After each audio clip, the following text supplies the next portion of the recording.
आज और भी मैं क्या कराने वाला हूं, एक तो मैं पार्टनरशिप फर्म का क्वेश्चन कराऊंगा, ये ऑनर्स वालों के लिए इंपॉर्टेंट है, प्रोग्राम वालों में नहीं आएगा। दूसरा मैं एक डिडक्शन को रिवाइज कराऊंगा, ठीक है ना।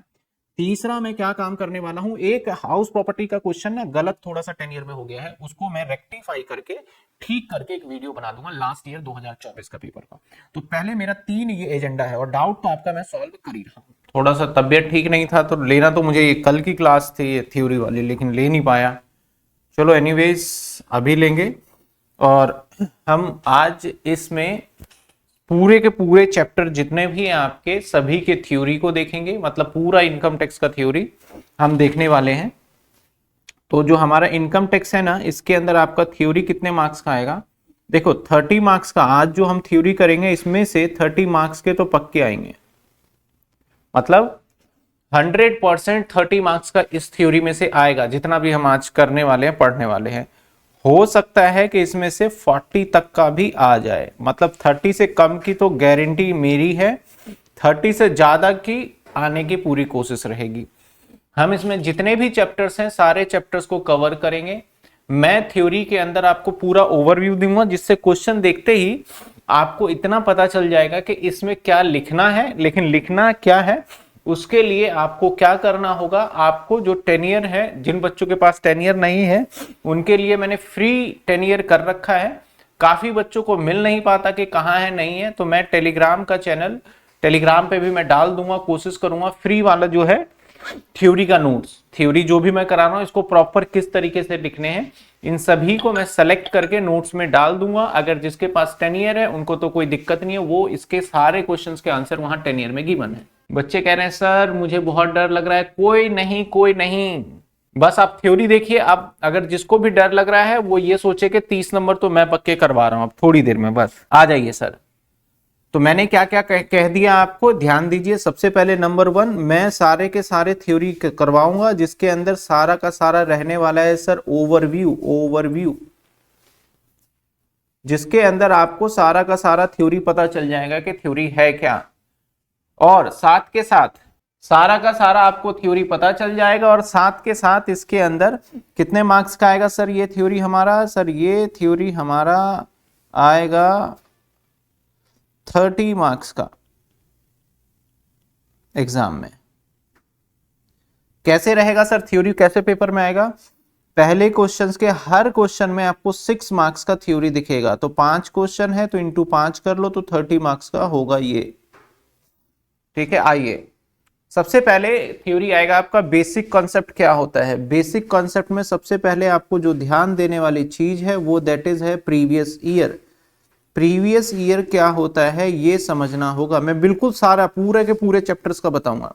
अब देखो प्रीवियस ईयर क्या होता है, जनरली हमें जो इनकम टैक्स देना होता है ना, वो इनकम टैक्स क्योंकि हमारा इनकम है, मान लेते हैं हमारा 1/4/2024 और ईयर एंड होगा हमारा 31/3/2025, और तो ये जो भी आपका टाइम है, ये जो भी आपका टाइम है ना, ये टाइम जितने भी हैं आपके, ये एक पूरा साल है आपका। और इस साल में आपने क्या किया होगा सर, इस साल में आपने अर्निंग किया होगा, इस साल में आपने अर्निंग किया होगा, तो आप इस साल में टैक्स नहीं देते। तो गवर्नमेंट कुछ सम केसेस ऐसे हैं जहां पे आपको टैक्स, सम के मैक्सिमम केसेस में आपको टैक्स, इसके इनकम को पहले कमाइए उसके बाद इसके ऊपर टैक्स दीजिए। तो इसके ऊपर टैक्स मान लेते हैं जब भी आप फिल करोगे तो मान लेते हैं यहां डालोगे, तो यहां से तो नेक्स्ट फाइनेंशियल ईयर स्टार्ट हो जाएगा, 1/4/2025 से स्टार्ट हो जाएगा। इसी में आप 31 जुलाई तक आपको टैक्स देने की लिमिट होती है, 31 जुलाई 2025 तक आपको टैक्स जमा कराना है इन केस ऑफ आप इंडिविजुअल हो। तो अगर आप यहाँ पे टैक्स को जमा कराओगे तो आप समझना बात को, तो आपके जब इस साल जब मैं यहाँ पूछूंगा कि भाई आपने टैक्स जमा कर दिया, तो आप बोलोगे कर दिया। मैंने बोला कहाँ का टैक्स आपने जमा किया, तो आप बोलोगे मैंने जो टैक्स जमा किया वो इस साल खड़े होके आप यहाँ की बात कर रहे हो, दैट इज आप प्रीवियस ईयर की बात कर रहे हो। तो इसको, ये वाला जो साल है ना हमारा, इस साल को यहाँ से यहाँ तक को हम क्या कहेंगे, यहाँ से यहाँ तक को हम प्रीवियस ईयर का नाम देंगे। यानी जो यहाँ से यहाँ तक हमारा साल रहेगा उस साल को क्या नाम दोगे आप, प्रीवियस ईयर को नाम दोगे। क्योंकि टैक्स आप अभी भरोगे और इससे पिछले साल पे। तो एक क्वेश्चन बहुत पॉपुलर है, एग्जाम में पूछा जाता है, कई बार पूछा जा चुका है कि what is the previous year. तो देखिए definition, charge the income in the previous year, जो इनकम चार्ज होता है, assessment year, do you fully agree, बोलता है क्या आप एग्री हैं, ठीक है। व्हाट इज एक्सेप्शन, इसके एक्सेप्शन भी पूछे जाएंगे, क्वेश्चन है ये पूरा। तो सर इसके एक्सेप्शन क्या होते हैं सर, एक्सेप्शन के अंदर कई बार, जैसे कि मैंने आपको, समझिए आप, मैंने अभी आपको क्या समझाया है सर, आपने सर मुझे जो समझाया मैं बताता हूं क्या समझाया। मैंने समझाया कि ये आपका टाइम है और इस टाइम में आप इनकम कमाओगे, इस टाइम में आप इनकम अर्न करोगे, इनकम अर्न। तो जिस साल आप इनकम को अर्न करते हो उसको बोलते हैं प्रीवियस ईयर। बस इसका टैक्स जो है आप आगे चल के आगे दोगे, यानी इसके बाद जो नेक्स्ट ईयर स्टार्ट होगा आपको यहाँ पे टैक्स देना पड़ता था, 31 जुलाई को टैक्स देना है। तो इसलिए इस वाले जिस साल में आपने इनकम कमाया है उस साल को आप क्या नाम दोगे, उस साल को आप नाम दोगे सर क्या, उस साल को आप नाम दोगे प्रीवियस ईयर। इस साल को क्या नाम दोगे आप, प्रीवियस ईयर। हालांकि ये आपको बेसिक वाले में पढ़ लिया होगा, लेकिन इसके कुछ एक्सेप्शन है कि आप ना यहाँ पे टैक्स नहीं दोगे, आपको इसी साल टैक्स देना होगा, इसी साल टैक्स देना होगा। कौन कौन से एक्सेप्शन है सर, नंबर 1, अगर आप इंडिया से परमानेंटली छोड़ के जा रहे हो तो इंडिया में वापस ही नहीं आओगे, तो सरकार बोलेगी एक बार आप जब चले गए तो वापस आओगे नहीं टैक्स देने, तो आपको इसी साल के पैसे पे टैक्स दे के जाओ। चाहे आप भले ही आप इस टाइम पे चले जाओ इंडिया छोड़ के, तो यहां से यहां तक के इनकम पे आपको टैक्स दे के जाना होगा। दूसरा, मान लिया जाए आप जो है कोई बिजनेस ऐसा कर रहे हो जो कि आपका डिसकंटिन्यू बिजनेस है, मतलब बिजनेस बंद कर दोगे, तो ऐसे सिचुएशन में आपको आगे का टाइम नहीं दिया जाएगा, आपको इसी में भरना है। अगर आप ऐसा कर रहे हो, मान लेते हैं कि बिजनेस डिसॉल्व हो गया, तो उस केस के अंदर भी आपको यहीं पे देना पड़ेगा। तो ये 3-4 एक्सेप्शन केसेस है जिसको आपको याद करना है, तो इंपॉर्टेंट। तो पहला क्वेश्चन क्या बना कि प्रीवियस ईयर बताइए, और ऐसा क्या एक्सेप्शन है जिसके अंदर हम प्रीवियस ईयर का, क्योंकि नॉर्मली क्या होता है, income earn previous year, tax calculate in assessment year. तो जो इससे आगे वाला साल होता है ना, ये प्रीवियस ईयर है, और टैक्स का कैलकुलेशन जो आप यहां पे कर रहे हो ना, यहां पे जो आप टैक्स का कैलकुलेशन अपना, यानी P&L, बैलेंस शीट, ये सारी चीजें जो यहां पे दे रहे हो, इस साल को, जो ये वाला साल नेक्स्ट ईयर होगा, इसको हम बोलेंगे असेसमेंट ईयर, असेसमेंट ईयर। तो जो ये वाला है इसको क्या बोलेंगे हम, असेसमेंट ईयर। तो असेसमेंट ईयर कौन सा होता है, इन विच इनकम टैक्स कैलकुलेट, उसे बोलते हैं असेसमेंट ईयर। और इसको क्या बोलेंगे हम सर, प्रीवियस ईयर। तो 2 साल हमें पता होना चाहिए, एग्जाम में इन दोनों में से एक पॉइंट अक्सर पूछा जाता है, मैनी टाइम पूछा गया है कि असेसमेंट ईयर क्या है, प्रीवियस ईयर क्या है। तो इसका जो थ्योरी है, ये तो मैंने सिर्फ क्वेश्चंस लिखा है और मैंने इसको समझा दिया। जो इसका प्रॉपर थ्योरी है मैं टेलीग्राम पे भी डाल दूंगा और एप्लीकेशन में फ्री स्टडी मटेरियल में। अभी तो मैं रिसेंटली, जिनको बहुत जल्दी देखना है, क्लास खत्म होते ही मैं एप्लीकेशन पे डाल दूंगा, उसके बाद उस थ्योरी में कुछ एडिटेड करके फिर मैं टेलीग्राम पे भी डाल दूंगा, तो आप वहां से भी इस सभी थ्योरी के प्रॉपर आंसर मिल जाएंगे। आ जाइए, अगला कॉन्सेप्ट आ गया सर, असेसमेंट ईयर क्या होता है। अभी मैंने बताया भैया असेसमेंट ईयर क्या होता है। तो the financial year which is income earn in the previous year, वो साल जिस साल इनकम अर्न करते हो, tax known as a assessment year, जिस साल टैक्स देते हो उसे असेसमेंट ईयर कहते हैं। Assessment year means, assessment year हमेशा याद रखिएगा, ये 12 महीने का होता है, जो कि स्टार्ट होता है अप्रैल से, बिल्कुल सही है, और एंड होता है हमारा मार्च में, and the next year. For instance of assessment year 2025-26 will be start 1 अप्रैल 2025 से एंड होगा 26 में। एक बात और ध्यान रखिएगा, प्रीवियस ईयर जो होता है वो 12 महीने से कम का भी हो सकता है और 12 महीने से ज्यादा का भी हो सकता है, लेकिन जो असेसमेंट ईयर है वो ऑलवेज याद रखिएगा, हमेशा 12 महीने का ही होगा। Income in the previous year SSC tax during the next year, मतलब भैया जिस साल पैसे कमाओगे उस साल टैक्स नहीं देना, नहीं भाई उस साल तुम्हें टैक्स देना ही नहीं है, तुम्हें आगे टैक्स देना होता है, इसलिए उसका नाम पड़ता है हमारा असेसमेंट ईयर, जिस साल कैलकुलेशन होता है। तो सिंपल सा बताऊं कि असेसमेंट ईयर वो होगा, असेसमेंट का मतलब इनकम टैक्स में होता है जिस साल अपना इनकम निकालोगे, कैलकुलेट करोगे, उसे असेसमेंट ईयर बोला जाएगा। आ जाइए आगे। एसएससी का मीनिंग बहुत बार क्वेश्चन पूछा जाता है, what is the meaning of SSC. तो एसएससी क्या है, अब ध्यान दीजिए। मान लो एक ये व्यक्ति है और एक ये व्यक्ति है, एक का नाम ए है, एक का नाम बी है, और ये इनकम टैक्स डिपार्टमेंट यानी ये गवर्नमेंट है, ये गवर्नमेंट है। अब इसकी इनकम है 10 लाख रुपए और इसकी इनकम है 2 लाख रुपए। तो आप बताओ, कमेंट में बताओ, ए टैक्स देगा या बी टैक्स देगा? बताओ, ए टैक्स देगा या बी टैक्स देगा? मैंने इनकम बता दिया, बताओ ए टैक्स देगा कि बी टैक्स देगा? बताओ।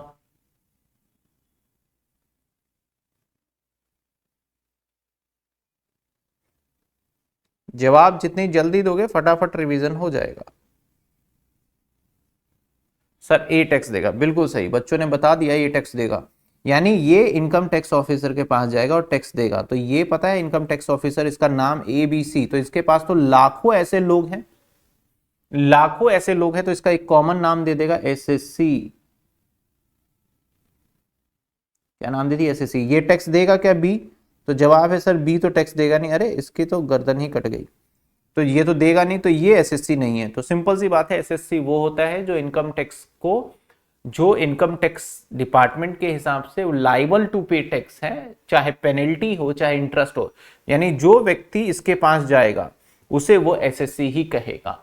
अगर मान लेते हैं डेटर, क्या होता है डेटर? कॉमन वर्ड क्यों है आपको पता है? जिसको उधार माल बेचते हैं उसको डेटर बोलते हैं। ऐसे इनकम टैक्स बोलता है जो मेरे से मिलने आएगा, जिससे मेरा कोई संबंध होगा, मैं उसका नाम तो नहीं ले सकता लेकिन मैं उसको एक सिंपल वर्ड में बोलूंगा SSC। तो काफी इंपॉर्टेंट है, जितने भी क्वेश्चन कर रहा हूं इंपॉर्टेंट है और इसी में से पेपर में पूछा जाएगा। A person whom tax any other sum money, interest कुछ भी पेमेंट करता है उसे हम SSC बोलते हैं। आ जाइए सर, इसके बाद ये चैप्टर नंबर 1 का भी थ्योरी चल रहा है। इसके बाद कहता है what do you mean by the person. भाई पर्सन कौन होता है?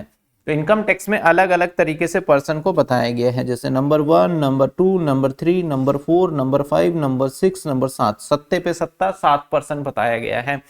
कौन है भाई? इंडिविजुअल। इंडिविजुअल में कौन हो गया? जैसे मैं, यू, आप एक इंडिविजुअल के अंदर काउंट हो गए। HUF का मतलब आपका फैमिली, फैमिली इसके अंदर एक क्या होता है? कर्ता। तो ये अलग, इसका टैक्स का सारा नियम अलग है, इसका टैक्स का नियम अलग है। फर्म, फर्म का मतलब क्या हो गया? ए और बी ने मिलके एक बिजनेस स्टार्ट किया और अपने बिजनेस को रजिस्टर्ड भी करा लिया पार्टनरशिप फर्म एक्ट के अंदर, तो ये फर्म माना जाएगा। कंपनी जिसने कि एज अ कंपनी अपने आप को रजिस्टर कराया है कंपनीज एक्ट 2013 के अंदर, वो कंपनी माना जाएगा। जैसे रिलायंस लिमिटेड, टाटा लिमिटेड, ये सारे कौन से हैं? ये हैं। इसके बाद एसोसिएशन ऑफ पर्सन या बॉडी ऑफ इंडिविजुअल, मान लिया जाए ए और बी दोनों मिलके अपना बिजनेस कर रहे हैं लेकिन रजिस्ट्रेशन नहीं कराया, तो ये क्या है? हमारा इंडिविजुअल है, इसको बॉडी ऑफ इंडिविजुअल बोलेंगे। लेकिन मान लो XYZ लिमिटेड और ए, तो ये एक अलग पर्सन है क्योंकि कंपनी है, और ये इंडिविजुअल है, ये दोनों मिलकर कोई काम कर रहे हैं, तो ये हो जाएगा हमारा association of person, AOP। Local authority, जैसे सरकारी जितने भी काम होते हैं, MCD हो गया, PWD हो गया, ये लोकल अथॉरिटी में आ जाएगा, जो भी ये काम करते हैं। एवरी आर्टिफिशियल जुडिशियल पर्सन, इसके अंदर आपका मंदिर आ गया, स्कूल आ गया, कॉलेज भी कई बार आ जाता है, तो ये आर्टिफिशियल जुडिशियल पर्सन है। तो आपसे सिंपल पूछा जाएगा 2 सबसेक्शन 31 के अकॉर्डिंग के भैया पर्सन क्या है आप बताइए, तो आपको पर्सन को मैंने यहाँ पे नाम लिखा है और डिफाइन करने के लिए आपको प्रॉपर तरीके से इसकी मैं थ्योरी दे दूंगा जिसके अंदर आपको डिफाइन करना है। तो पर्सन जब भी आता है तो कितने? 7 पर्सन है। और ये 7 पर्सन कैटेगराइज क्यों किया गया है इनकम टैक्स में भाई? इसलिए किया गया है क्योंकि हर एक पर्सन के लिए अलग अलग रूल बनाया जा सके और हर एक पर्सन का उसी के अकॉर्डिंग कराया जा सके। सर ATG का कैलकुलेशन बता दो। अभी सिर्फ और सिर्फ थ्योरी चलेगा, इसके बाद फिर 1-2 बजे के आसपास फिर एक आएगा ATG का, मैं कैलकुलेशन दोबारा बता दूंगा और फिर मैं पार्टनरशिप वाले क्वेश्चंस को दोबारा कराऊंगा 2 बजे। फिर एक मैं 4 या 6 बजे के आसपास फिर मैं आऊंगा लाइव, और फिर उस टाइम पे मैं कुछ एक्स्ट्रा कराना होगा तो वो मैं उस टाइम कराऊंगा। तो यानी आज मैं 3 क्लास है क्योंकि कल तो एग्जाम ही है। आइए सर अभी इसके ऊपर फोकस करते हैं जो चल रहा है अभी फिलहाल। अभी आप कोई ध्यान नहीं दीजिएगा किसी बातों पे भी प्लीज। आपका अगला क्वेश्चन आता है इसी में से, कई बार पूछा, लास्ट ईयर भी पूछा गया, what is the meaning of PAN? PAN क्या होता है हमारा, जो कि परमानेंट अकाउंट नंबर होता है, जिसे पेन कार्ड बोलते हैं, उसे पेन भी बोलते हैं। तो पेन के अंदर 10 डिजिट होते हैं, 10 डिजिट। कैसे होता है, जैसे AWYPK37335N, ये हो गया। कितने हो गए, 1 2 3 4 5 6 7 8 9 10, ये 10 डिजिट है। और इस 10 डिजिट को ही हम परमानेंट अकाउंट नंबर भी कहते हैं। ये 10 डिजिट है, ठीक है ना। तो ये क्या है हमारा परमानेंट अकाउंट नंबर 10 डिजिट का, जिसके अंदर कुछ हमारे क्या है, हमारे स्टार्टिंग के 1 2 3 4 5 डिजिट हमारे हैं, और 4 डिजिट हमारे न्यूमेरिकल हैं, और फिर ये है। तो यही कहता है structure, PAN consist letter and number, जैसे कि आपको यहाँ पे दे दिया गया है letter and number. The first 5 character जो कि है वो है हमारे number, sorry first 5 character, sorry जो फर्स्ट 5 है वो लेटर है, यानी ABCD कुछ भी हो सकता है, और बाकी के 4 है नंबर, जैसे कि 4 नंबर हो गए, लास्ट हो गया हमारा फिर से लेटर। पर्पस क्या है, it is you track financial transaction, इसका पर्पस यही था कि आप जहां भी खर्च करो, जो पेटीएम करते हो ना, ये पेटीएम सरकार को पता चल जाए कि अच्छा ये इतने खर्चे कर रहा है, लेकिन इनकम हमें बता नहीं रहा, तो खर्चे कहां से कर रहा है। तो आपके निजी जीवन में आपके सारे फाइनेंशियल ट्रांजेक्शन, पैसे की लेन देन को सरकार अपने पास रिकॉर्ड रख सके, ताकि अगर आप कम इनकम टैक्स देते हो तो आपके घर पे रेड मार सके, इसलिए पेन नंबर बनाया गया है। अगला क्वेश्चन क्या आता है, चैप्टर 2 रेजिडेंशियल स्टेटस। याद रखिएगा 1 में से यही क्वेश्चन बनेंगे और इससे ऊपर क्वेश्चन नहीं बनेगा। चैप्टर नंबर 2 आ जाइए। सर चैप्टर नंबर 2 क्या आता है हमारा, कि इंडिविजुअल का रेजिडेंशियल और कंपनी का। तो मैंने कंपनी का रेजिडेंशियल स्टेटस बीच में नहीं कराया था, तो और HUF का तो अभी मैं फटाफट से बता देता हूं। सर इंडिविजुअल का रेजिडेंशियल स्टेटस,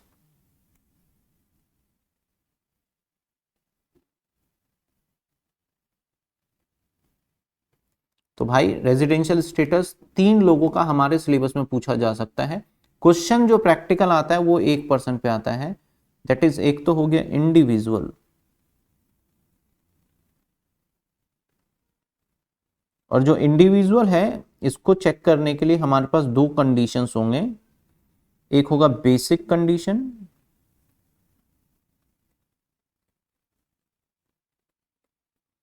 एक होगा हमारा एडिशनल कंडीशन।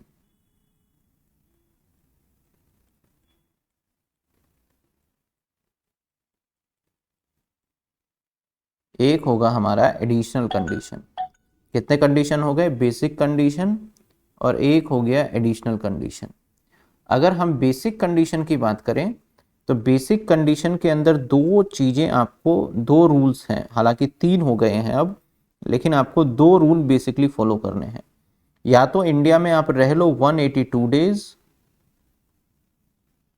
या फिर रह लो आप 60 डेज, एंड इसके साथ साथ 365 डेज लास्ट के 4 सालों में।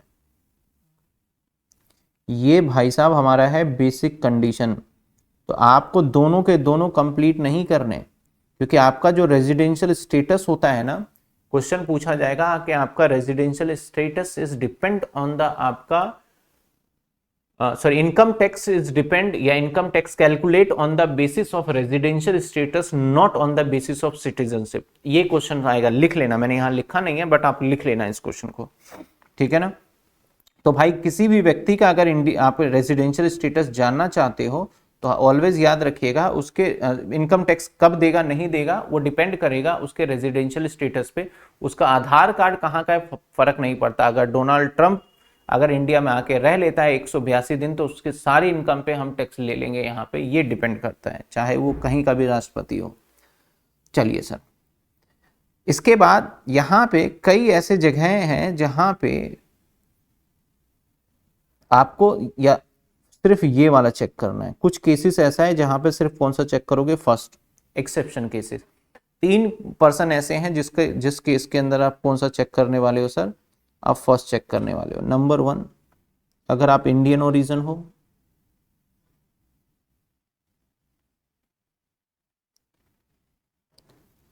या फिर नंबर 2 आप क्रू मेंबर हो, नंबर 3, आप एम्प्लॉयमेंट के लिए आउट ऑफ इंडिया जाते हो, तो ऐसे सिचुएशन में आपका बेसिक कंडीशन 1 चेक किया जाएगा, बेसिक कंडीशन नंबर 2 नहीं चेक किया जाएगा, बेसिक कंडीशन नंबर 2 नहीं चेक किया जाएगा। ये मेरी राइटिंग समझ नहीं पा रहा है, चलो ठीक है ना। अब सर कई बार यहाँ पे ना डीम्ड ऑनरशिप वाला भी कॉन्सेप्ट आ जाता है, कई बार यहाँ पे डीम्ड ऑनरशिप वाला भी कॉन्सेप्ट आ जाता है। कब आ जाता है सर डीम्ड ऑनरशिप? यानी डीम ऑनरशिप कह रहा हूं मैं, डीम्ड रेजिडेंट।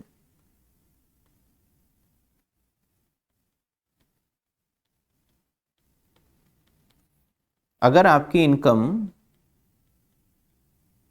15 लाख रुपए से ज्यादा हो और इंडियन इनकम 15 लाख रुपए से अगर आपकी ज्यादा हुई, तो ऐसे सिचुएशन में आप और बाहर एनी अदर कंट्री में आप उस पर टैक्स ही नहीं दे रहे हो, तो आपका डीम्ड रेजिडेंट माना जाएगा। और हमेशा याद रखिएगा डीम्ड रेजिडेंट हमेशा जो रहेगा वो NOR इसका स्टेटस बोला गया है। तो ये था हमारा इंडिविजुअल का, जो सेक्शन 6 सबसेक्शन 1 में है। तो मैं सेक्शन बोलता नहीं हूं जानबूझ के, क्योंकि आप फिर उसमें कंफ्यूज होंगे, बच्चे के लिखना है तो कोई जरूरी नहीं है एग्जाम में सेक्शन कोड करने की आपको। दूसरा HUF,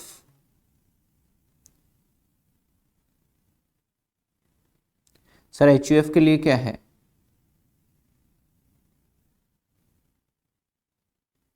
HUF के केस में आपके लिए एक तो जितने भी आपके जो करता है HUF के अंदर मेन जो लीडिंग रोल में होता है वो कौन होता है भाई साहब? यहाँ पे करता होता है। तो जो करता है उसको ये कंडीशन पूरी करनी होती है, तो कर्ता को बेसिक कंडीशन भी पूरी करनी पड़ेगी और एडिशनल कंडीशन भी पूरी करनी पड़ेगी। यानी कर्ता एज एन इंडिविजुअल है, उसको ये दोनों कंडीशन पूरी करनी पड़ेगी। कर्ता अगर पूरी करता है तो उस हिसाब से आपका HUF माना जाएगा। दूसरा, हमारे बिजनेस के जो मीटिंग है वो इंडिया के अंदर होल्ड होना चाहिए। कोई भी जो बिजनेस का मीटिंग होगा, जो बिजनेस का मीटिंग है वो अगर इंडिया में होता है,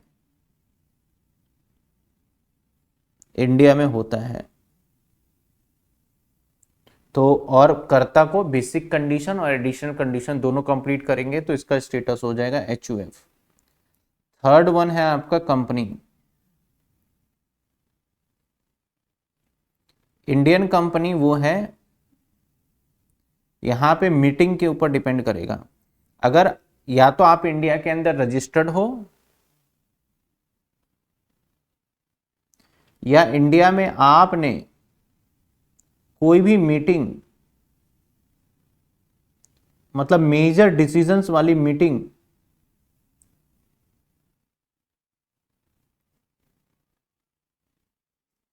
लिया हो, डिसीजंस लिया हो, तो आपका कंपनी का स्टेटस रेजिडेंट होगा। इसके अंदर ये बेसिक एडिशनल कंडीशन का कोई कॉन्सेप्ट नहीं लगेगा।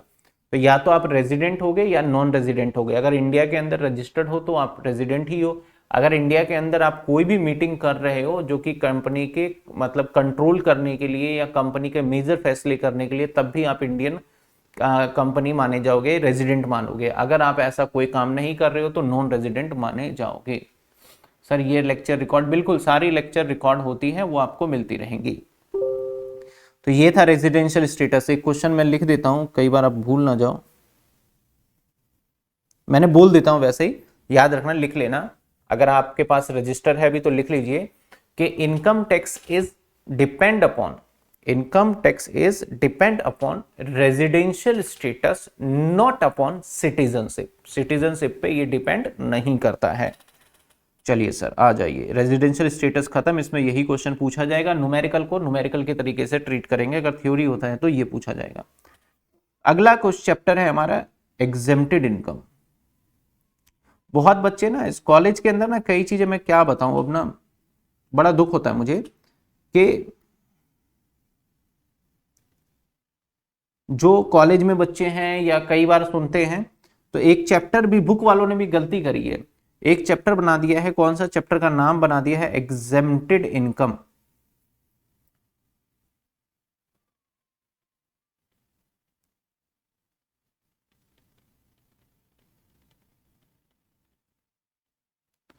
अब सर हमेशा बात समझिए, एग्जेम्प्टेड इनकम का मतलब यहां पे ना तीन चीजें होती है। एक होता है हमारा डिडक्शन, एक होता है हमारा एग्जेम्पशन, और एक होता है हमारा exempted income, sorry exempted income.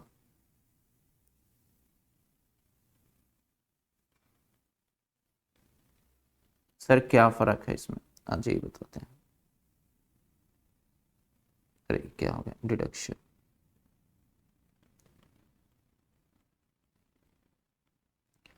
फर्क क्या है सर इसमें, देखो डिडक्शन तो जो है ना ये आपको इन्वेस्टमेंट वगैरह करने पे मिलता है, जैसे कि 80C से लेके 80U तक है, ये एक अलग चैप्टर है। एग्जेम्पशन का मतलब होता है, एग्जेम्पशन का मतलब होता है कि आपकी इनकम तो होगी, इस इनकम पे पूरे टैक्स नहीं लगेंगे, कुछ आपको माइनस करने दिया जाएगा, लेस करने दिया जाएगा, इसको एग्जेम्पशन बोलते हैं। जैसे आपका 54 का एग्जेम्प्टेड इनकम क्या होता है, इसके ऊपर सरकार टैक्स ही नहीं लगाएगी, नो टैक्स, उसे टैक्स। तो जब हम ड्यूरिंग द पूरा सिलेबस करते हैं तो उसके अंदर हमें सारी बातें पहले से ही पता चल जाती है कि ऐसी कौन सी इनकम है जिस पे टैक्स नहीं लगाया जा रहा या एग्जेम्प्ट किया जा रहा है। तो एग्जेम्प्टेड इनकम में दोनों को रखा गया, एक एग्जेम्पशन वाले को और इसको।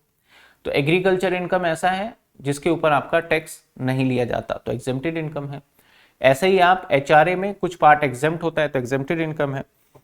इसी तरीके से ग्रेजुएटी के अंदर आपके मिनिमम कुछ एग्जेम्प्ट होता है तो वो भी एग्जेम्पशन में आ जाता है। इसी तरीके से पेंशन हो गया, लीव एनकैशमेंट हो गया, एंड मैनी मोर, बहुत सारे गिफ्ट रिसीव कर रहे हो अपने रिलेटिव से तो वो भी एग्जेम्प्टेड है, आपको उसके ऊपर टैक्स नहीं देने। तो वो इनकम जो कि सरकार जिस पे टैक्स नहीं ले रही है, आपकी इनकम तो है, उसे एग्जेम्प्टेड इनकम की कैटेगरी में रखा गया है। इस चीज को समझने के लिए बुक के अंदर सेकंड चैप्टर में दिया हुआ है, लेकिन सेकंड चैप्टर में देना नहीं चाहिए। इस चीज को समझने के लिए आपको याद रहना चाहिए, पूरे चैप्टर्स अगर आप करते हो तो ये तो अपने आप ही पता चल जाएगा किस किस इनकम पे सरकार टैक्स नहीं ले रही है। तो हम बेसिकली वही पढ़ने वाले हैं, किस किस इनकम पे सरकार टैक्स नहीं ले रही है। तो पहला है हमारा what is the agriculture income, how is the treated as agriculture income. तो पहली बात आई कि भैया एग्रीकल्चर इनकम क्या है, ये बताइए एग्रीकल्चर इनकम क्या है। एग्रीकल्चर इनकम ना सुप्रीम कोर्ट के अंदर मैंने केस भी डिस्कस किया आपका राजा बिनोय कुमार का। तो एग्रीकल्चर इनकम में सुप्रीम कोर्ट ने बोला कि भाई आपको ना तीन काम अगर करते हो कहीं पे भी, ये तीन काम, तो उससे होने वाली इनकम को एग्रीकल्चर इनकम माना जाएगा। तीन काम कौन कौन से बोले उन्होंने, पहला काम उन्होंने बोला कि भाई जब आप खेती करोगे, आप किसान हो और आप खेती करोगे, आपका वैसे तो एग्रीकल्चर जितने भी आप देख रहे हो, मेरे पास यहाँ पे जो एग्जाम्पल है, इस एग्जाम्पल पे आप देखोगे ये किसान सारी चीजें कर रहा है, ये भी एग्रीकल्चर है, ये भी कर रहा है, ये भी एग्रीकल्चर है। इनफैक्ट जो फिशिंग वगैरह कर रहा है वो भी एग्रीकल्चर इनकम के अंदर आ गया है। तो जरूरी नहीं है कि खेत का एग्रीकल्चर इनकम के अंदर फिशिंग, फार्मिंग, पोइट्रिंग, ये सब एग्रीकल्चर का पार्ट माना जाता है। लेकिन बोला गया कि भाई जो खेती, जो किसान वाली बात करें तो उसमें एग्रीकल्चर इनकम के लिए आपको कुछ कंडीशन पूरा करना पड़ेगा। वो कंडीशन क्या बोला कि सबसे पहले नंबर 1 आपको सीडिंग करना होगा। सीडिंग का मतलब आपका खेत है, तो इस खेत के अंदर प्लगिंग, आप ऐसे क्यारियां वगैरह देखते होंगे खेत में, अगर आप गांव से रिलेट करते हो तो आपको डेफिनेटली पता होगा। तो जो हल चलाते हैं उसे प्लगिंग बोलते हैं हम, या फिर बीज जो बोलते हैं सीडिंग बोलते हैं, तो वो काम करना पड़ेगा, इसको एक काम बोला गया। नंबर 2 इसके बाद फिर हम खाद वगैरह छिड़कते हैं, ये सारा चीजें, तो ये नंबर 2 काम बोला गया। नंबर 3 हार्वेस्टिंग, हार्वेस्टिंग मतलब जब आप इसकी कटाई वगैरह करते हो तो इसे तीसरा काम बोला गया। तो अगर आप ये तीनों काम खुद कर रहे हो तो माना जाएगा इससे जो भी इनकम जनरेट होगा वो एग्रीकल्चर की इनकम है और इसके ऊपर सरकार आपसे टैक्स नहीं लेता है, इसलिए इसे एग्जेम्प्टेड इनकम के कैटेगरी में रखा गया है। तो सर एग्जेम्प्टेड इनकम क्या है? Agriculture income is a exempted income. इसका प्रॉपर तरीके से थ्योरी अगर मैं इसका नोट्स दे दूंगा, इसके अंदर है क्या कि भाई पहले तो कौन से सेक्शन में इसको एग्जाम्प्ट किया गया, तो सेक्शन 2A 2B 2C, इसको उल्टा पढ़ते हैं 2C। आपको पहले क्या करना है? प्लगिंग करना है। 2B फिर आपको क्या करना है? आपको टिलिंग वगैरह करना है। और उसके बाद 2A इसके अंदर आपको क्या करना है? कटिंग करना है। तो इस तरीके से, शायद मैंने सेक्शन आगे पीछे बोल दिया, आप वैसे ध्यान रखिए कि 3 बातें होंगी, तो उसके साथ आपको इसका ध्यान रखना है कि भाई ये 3 बातें हुई तभी एग्रीकल्चर इनकम बोली जाएगी, अदरवाइज नहीं बोली जाएगी। यहां पे देखिए ये खेती कर रहा है तो ये भी एग्रीकल्चर इनकम है। यहां पे देखिए जो इस एरिया के अंदर अगर आपका रेंट आता है ना, इस घर से रेंट, इसे ड्वेलिंग हाउस बोलते हैं, तो ये क्योंकि खेत के बीच में है और ये खेत को देख रेख के लिए, इसको भी एग्रीकल्चर इनकम बोला जाएगा। आप फिशिंग फार्मिंग वगैरह करते हो तो इसको भी एग्रीकल्चर इनकम बोला जाएगा, इस बात का ध्यान रखना है। इसमें से थ्योरी कम आता है, एक क्वेश्चन 6 मार्क्स का आ सकता है न्यूमेरिकल टाइप का, बीकॉम ऑनर्स का बच्चों का। क्या आ सकता है कि आपको एग्रीकल्चर और नॉन एग्रीकल्चर इनकम में कुछ रूल्स होते हैं, उसके अकॉर्डिंग निकालना। तो वो एक क्वेश्चन मैं करा दूंगा, वो न्यूमेरिकल वाले सेक्शन में मैं करा दूंगा, आज ही मैं डाल दूंगा। आ जाइए सर एग्जेम्प्टेड। अब क्या क्या एग्जेम्प्टेड इनकम के अंदर आएगा सर, देख लेते हैं। क्या क्या बोला मैंने कि give the example of exempted income, तो क्वेश्चन आता है सिर्फ एग्जांपल दे दो कौन कौन सा। तो एक तो एग्रीकल्चर इनकम भाई एग्जेम्प्टेड है, हाउस रेंट अलाउंसेस वो भी एग्जेम्प्टेड में आ जाता है, लीव ट्रेवल कंसेशन वो भी एग्जेम्प्टेड में आ जाता है, ग्रेजुएटी वो भी एग्जेम्प्टेड में आ रहा है, प्रोविडेंट फंड का इंटरेस्ट 9.5 तक एग्जेम्प्ट है, पेंशन ये भी एग्जेम्प्टेड में है, स्कॉलरशिप मिलते हैं एग्जेम्प्टेड, गिफ्ट वगैरह है ये भी एग्जेम्प्टेड। तो सिर्फ आपसे जब पूछा जाएगा एग्जेम्प्टेड इनकम क्या है, तो आपको सिर्फ ये 10 लिस्ट अगर पूछ ले, 8 लिस्ट पूछ ले, तो ये लिस्ट नाम लिख दीजिएगा, दैट इज आपको नंबर मिल जाएंगे। उसके अंदर ऐसा नहीं करना क्योंकि ये 6 मार्क्स का क्वेश्चन है। आपको ऐसा नहीं कि एग्रीकल्चर इनकम पूरा एक्सप्लेन करोगे, HRA पूरा एक्सप्लेन करोगे, ट्रेवलिंग अलाउंसेस, ग्रेजुएटी, अगर ये एक्सप्लेन करोगे तो 6 नंबर का क्वेश्चन जानते हो कितने पेज में चले जाएगा? 10 पेज में चले जाएगा। तो इसलिए जब आपसे पूछा जाए एग्जेम्प्टेड इनकम, कोई भी 5 एग्जेम्प्टेड इनकम, कोई भी 10 एग्जेम्प्टेड इनकम बताइए, तो उस केस के अंदर ये चीजें आप बता देंगे। जितने भी एग्जेम्पशन है सेक्शन 10 के अंदर मेंशन है, तो इसे हम एग्जेम्प्टेड इनकम के कैटेगरी में रखते हैं। आगे आ जाइए, सेकंड चैप्टर हमारा एग्जेम्प्टेड इनकम का ही था, जिसमें इतना ही पूछा जाएगा आपका थ्योरी। और सर इंपॉर्टेंट है क्या? बिल्कुल हाँ इंपॉर्टेंट है ये। सैलरी जितने भी आज करेंगे सब इंपॉर्टेंट है। सैलरी में आपसे सैलरी का जो प्रैक्टिकल क्वेश्चन आएगा या उसके ऑप्शन में बी पार्ट ए पार्ट करके थ्योरी भी होगा, तो उसमें से थ्योरी आ सकता है कि भैया आप एक काम करो ना, मुझे ग्रेजुएटी बताओ क्या होता है। तो ऐसे सिचुएशन में मुझे बताना पड़ेगा कि भैया जो ग्रेजुएटी होता है ना वो 2 पार्ट के होते हैं। सबसे पहले ग्रेजुएटी क्या होता है? ग्रेजुएटी होता है जब कोई काम, जैसे मान लेते हैं कि आपने कहीं पे भी जॉब किया, कहीं पे भी आपने अगर जॉब किया और मिनिमम 5 ईयर तक जॉब कर लिया, तो जब किसी ऑर्गेनाइजेशन में आप 5 ईयर तक काम करते हो और वहां पे 20 से ज्यादा एम्प्लॉय या 10 से ज्यादा employ with that of the power है, तो ऐसे सिचुएशन में जो एम्प्लॉयर है वो एम्प्लॉयर अपने एम्प्लॉय को कुछ एक्स्ट्रा पैसा देता है, जिसे टिप बोलते हैं। तो जो एक्स्ट्रा पैसा देगा जब आप इस काम को छोड़ के जाओगे तो उसे ग्रेजुएटी बोला जाएगा। तो ग्रेजुएटी आपके लिए एज अ इनकम माना जाता है सैलरी का, लेकिन सारा का सारा इनकम टैक्सेबल नहीं होता है, इसमें कुछ एग्जम्पशन भी होता है। ग्रेजुएटी के 2 हिस्से रखे गए हैं, एक कवर्ड है, एक अनकवर्ड है। कवर्ड का मतलब जो कि गवर्नमेंट के रूल के रजिस्ट्रेशन करवा रखा है, अनकवर्ड मतलब जिसने रजिस्ट्रेशन नहीं करा रखा। अब इसे रजिस्ट्रेशन क्यों नहीं करा रखा? क्योंकि मान लेते हैं गवर्नमेंट के रूल से इसको 5 लाख का ग्रेजुएटी मिलेगा, लेकिन मैंने बोला यार मैं बहुत एम्प्लॉय का ख्याल रखता हूं, मेरे रूल से 6 लाख मिलेगा। तो गवर्नमेंट कहेगा ठीक है तुम रजिस्ट्रेशन मत कराइए, तुम इसे 6 लाख रुपए दे दो। अल्टीमेटली मेरा गोल तो यही है कि एम्प्लॉय को पैसा मिलना चाहिए रिटायरमेंट के बाद, तो आप दे दो, कोई दिक्कत वाली बात नहीं है। तो आप रजिस्ट्रेशन मत करवाना, तो आप अनरजिस्टर्ड हो गए। सर अनरजिस्टर्ड क्यों रहना चाहता है कोई? इसलिए रहना चाहता है क्योंकि रूल्स रेगुलेशन कंप्लायंसेस से बचा जा सके, और कोई रीजन नहीं है। तो सर यहाँ पे देखिए ग्रेजुएटी क्या है, सर ग्रेजुएटी को आप ध्यान से देखते हैं तो ग्रेजुएटी कौन से हैं, एक तो गवर्नमेंट एम्प्लॉय को मिलता है, एक गवर्नमेंट एम्प्लॉय, एक non government employ. Government employ को जब भी ग्रेजुएटी मिलेगा फुल्ली एग्जेम्प्ट होगा। नॉन गवर्नमेंट के एम्प्लॉय के केस में या तो वो कवर्ड होगा या फिर नॉट कवर्ड होगा। अगर वो कवर्ड हुआ तो इन तीनों में से एक पार्ट आपका एग्जेम्प्टेड हो जाएगा। Actual receive maximum 20,15/26 last drawn salary completed in excess of 6 month. In excess of 6 month का मतलब है 6 महीने 8 महीने 6 ईयर 8 महीने हुए तो इसको आप 7 साल ले लीजिएगा।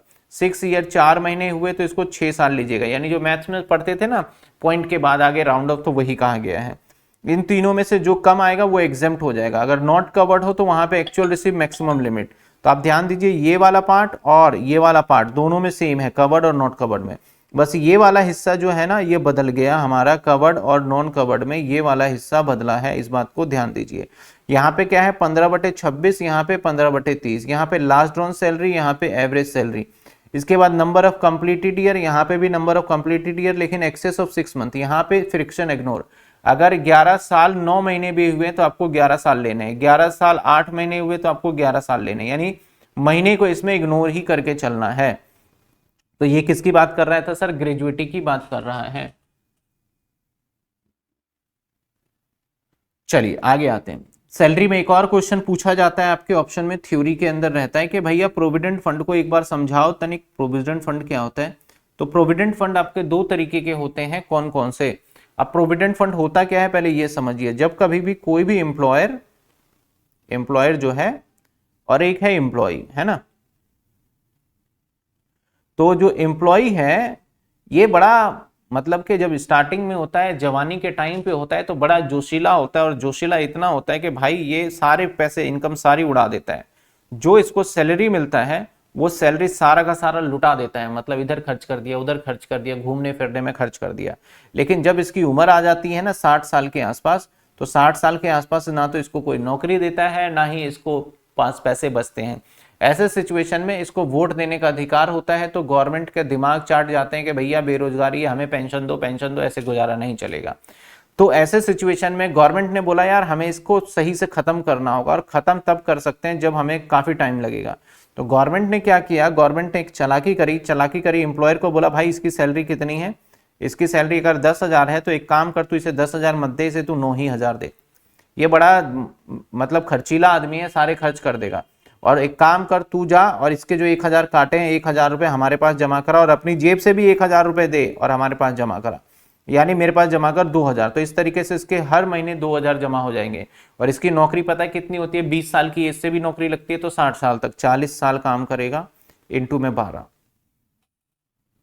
40 साल इंटू में 12 कितने हो गए 480 महीने, और इंटू में आप 2,000 कर लो, कितने पैसे इकट्ठे हो जाएंगे। तो बुढ़ापे के टाइम पे इसको एक पैसा मिल जाता है लमसम, जिसको बोलते हैं प्रोविडेंट फंड। इसको बीच बीच में भी निकाला जा सकता है, आपको सर्टेन रीजन और सर्टेन आपको बताना पड़ेगा क्यों निकाल रहे हो, तो बीच में निकाला जा सकता है। तो ज्यादातर लोग क्या करते हैं, अपने बच्चे की शादी पे, मकान बनाने टाइम पे, ये किसी मेजर कोई बीमार हो गया उस टाइम पे इस पैसे को विड्रॉ कर लेते हैं।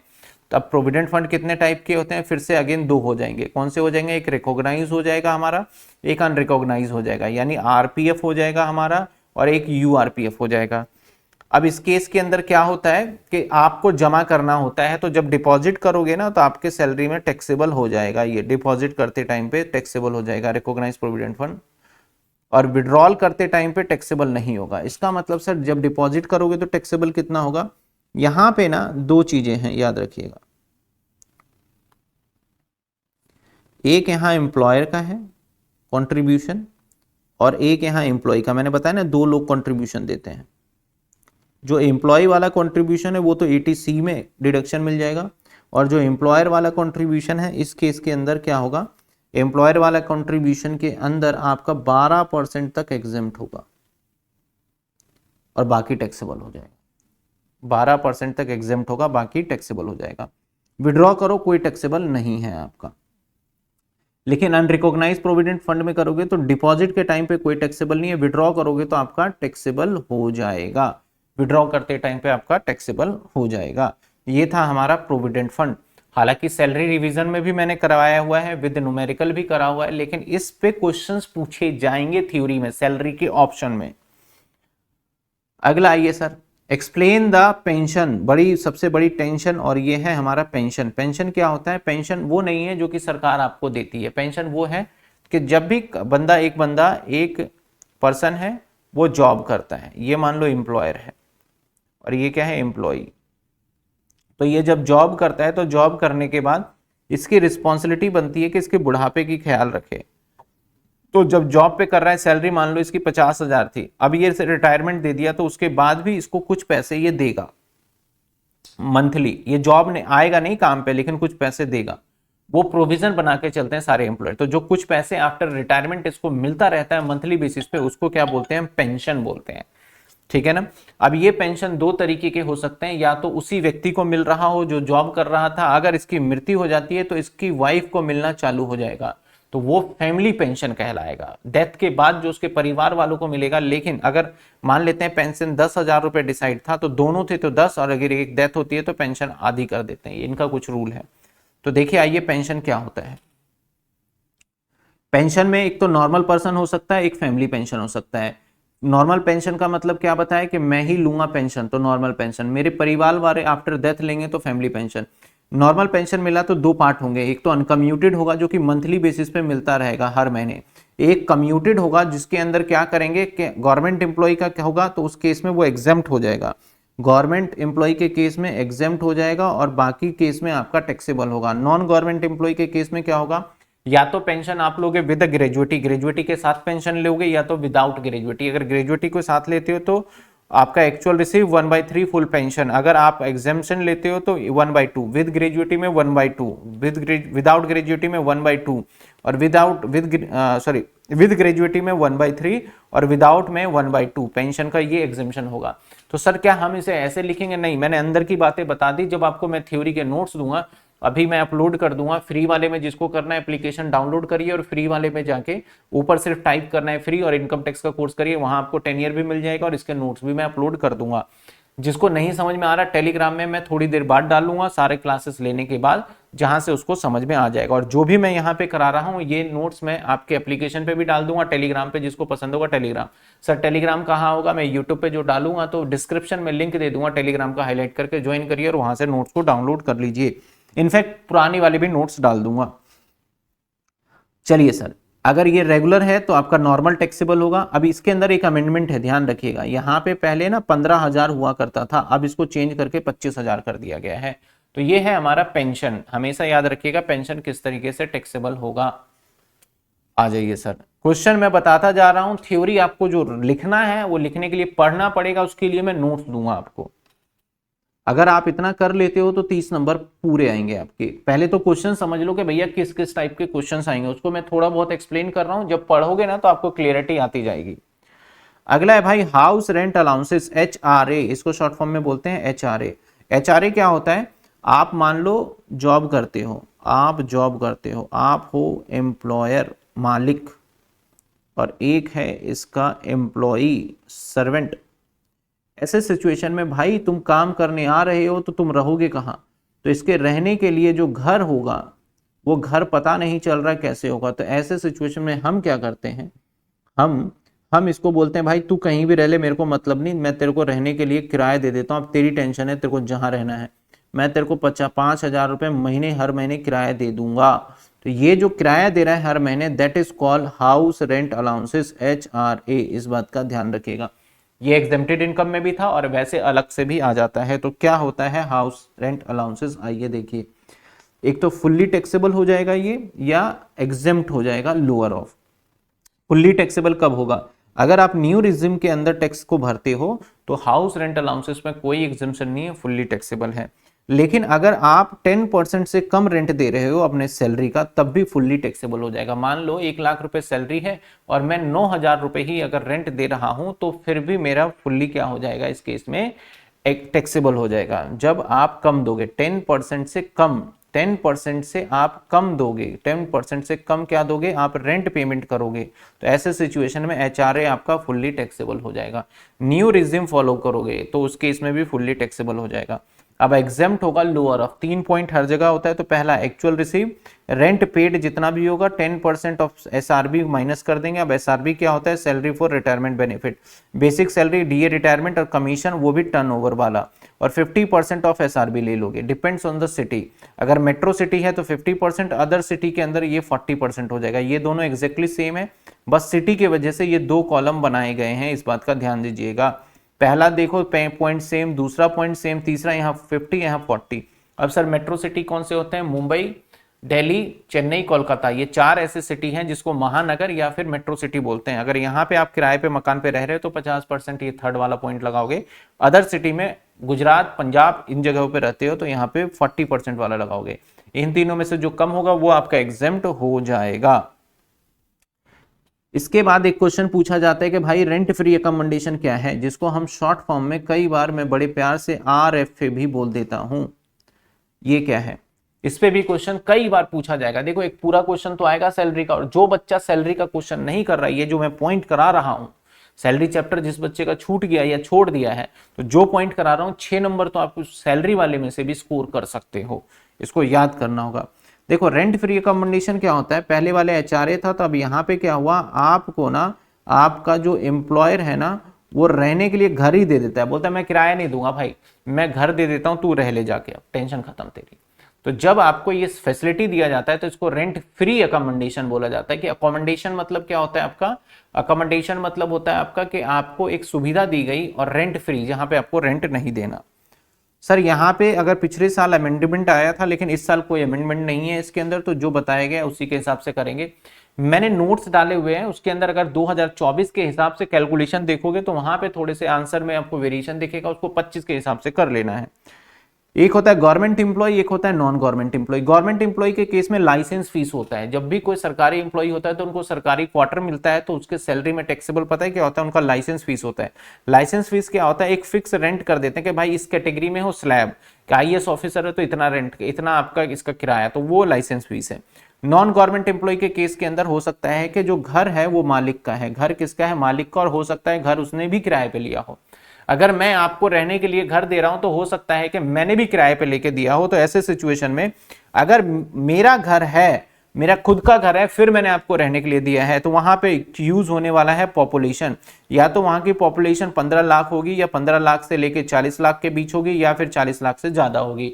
ये तीनों पॉपुलेशन के हिसाब से डिपेंड करेगा। आपका सैलरी में 5% होगा अगर आपका 15 लाख है, और सैलरी में 40% होगा, या 7.5% है 40 लाख है, और सैलरी में 10% जुड़ेगा अगर 40 लाख है। सर सैलरी का मतलब थोड़ा अजीब है, सैलरी का मतलब यहां पे होता है बेसिक प्लस में DA, वो भी रिटायरमेंट बेनिफिट, प्लस में ऑल टैक्सेबल अलाउंसेस, जितने भी टैक्सेबल अलाउंस है वो सारा का सारा ऐड हो जाता है, इसका मतलब सैलरी है। यहाँ पे सैलरी वाले चैप्टर में मैंने करवाया हुआ है इसके न्यूमेरिकल क्वेश्चन, तो मैं अभी थ्योरी करा रहा हूं, तो जस्ट आपको रीड करके वो लिखना है। अगर भाई मकान मेरा नहीं है, मैंने बोला तेरे को रहना है, मैंने यार एक काम कर, मैंने मकान मालिक से बात कर लिया, मैं किराया दे दूंगा, तू जाके रह ले, ऐसे सिचुएशन में ये वाला होगा। इस सिचुएशन में 10% और आपका सैलरी और एक्चुअल रेंट जितना मैं पे कर रहा हूं उसको, दोनों में से जो कम होगा वो आपके टैक्सेबल माना जाएगा। तो ये था RFA।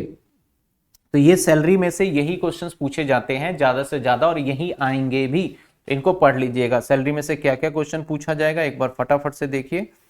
हमारा सैलरी में से क्या क्या पूछा जाएगा साहब, यहां से सैलरी है, एक तो पूछा जाएगा आपका ग्रेजुएटी बता दो, पूछा जाएगा आपका पेंशन बता दो, पूछा जाएगा आपका प्रोविडेंट फंड बता दो, पूछा जाएगा आपका पेंशन के बाद, प्रोविडेंट फंड के बाद आपका हाउस रेंट अलाउंसेस, पूछा जाएगा आपका RFA, पूछा जाएगा आपका, इसके साथ एक दो पॉइंट मेरा रह गया है यहाँ पे, आपसे पूछा जाएगा लीव एनकैशमेंट के, लीव एनकैशमेंट क्या होता है, मैं यहीं लिख देता हूँ। एक क्वेश्चन होगा लीव एनकैशमेंट, ये पढ़ ध्यान से पढ़ लीजिएगा। एक और क्वेश्चन होगा लीव एनकैशमेंट, कि लीव एनकैशमेंट क्या होता है, ठीक है ना। तो ये क्वेश्चंस एग्जाम में आ सकता है। आ जाइए अब income from house property. House property main, इसमें से थ्योरी एक ही बनता है, दो थ्योरी बनते हैं बेसिकली। कौन कौन से दो थ्योरी बनेंगे सर, एक तो बनेगा आपका डीम्ड ओनरशिप, समझते हैं डीम्ड ओनरशिप क्या होता है।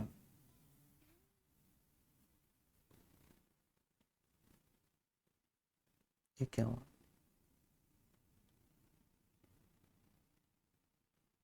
आइए डीम्ड ओनरशिप समझते हैं।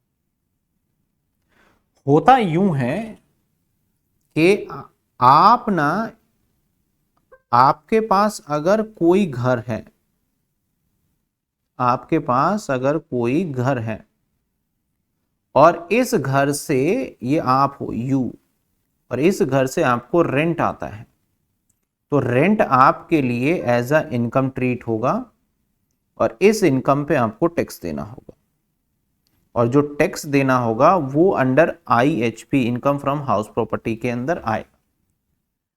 तो ये व्यक्ति बड़ा चालाक है, ये बोलता है कि सरकार क्या कहती है, गवर्नमेंट क्या कहती है, अगर आपके पास कोई भी घर हुआ तो ये घर पता है क्या करती है, अपने घर को अपने नाम पे ना रख के किसी और के नाम पे ले लेता है, इस तरीके से करता है, तो इसका रेंटल इनकम जो आता है उस पर टैक्स बचा लेता है।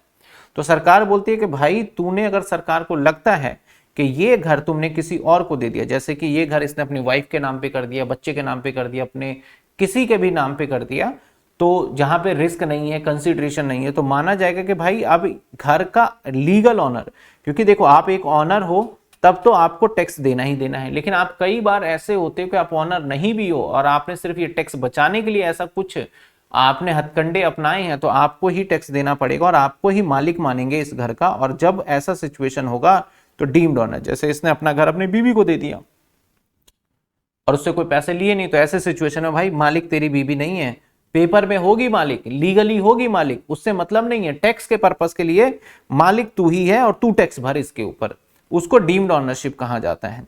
तो डीम्ड ऑनरशिप के कुछ केसेस हैं, वेरी वेरी इंपॉर्टेंट, इसमें से क्वेश्चन आएगा एग्जाम में थ्योरी में।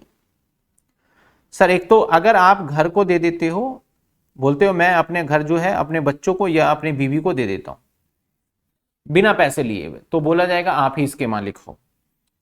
होल्डर ऑफ इंपेरिटिबल स्टेट का मतलब आप मंदिर में जो पुजारी होता है, जो मंदिर का केयर टेकर होता है, या ऐसा घर जिसका आप देखभाल करते हो, आपके नाम पे नहीं है, तब भी आप ही मालिक माने जाओगे, और उसका अगर रेंट वगैरह आ रहा है तो आपको ही टैक्स देना है।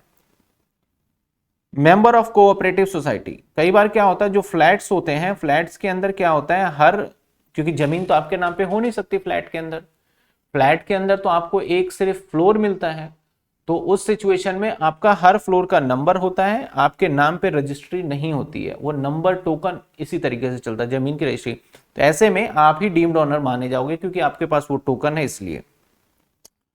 अंडर पावर ऑफ अटर्नी, अगर कोई भी ऐसा, जैसे GPA दिल्ली के अंदर जैसे कि रजिस्ट्री बंद कर दी गई है, तो रजिस्ट्री जब बंद हो गई है, बहुत सारे स्टेट में रजिस्ट्री बंद कर देते हैं, तो वहां पे पता है क्या चलता है, GPA चलता है, GPA यानी पावर अटर्नी होता है हमारा, जिसके अंदर हम क्या करते हैं कि हम सामने वाले को अपना सारा राइट्स दे देते हैं कि भाई एक काम करो, ये तुम्हारे पास अधिकार है कि तुम इस मकान में रहोगे, अब मेरा कोई अधिकार नहीं है, तो उसको GPA। तो अगर पावर ऑफ अटर्नी भी किसी को दिया तो आपके नाम पे रजिस्ट्री नहीं है, लीगल ऑनर तो नहीं है, लेकिन फिर भी आपको मान लिया जाएगा।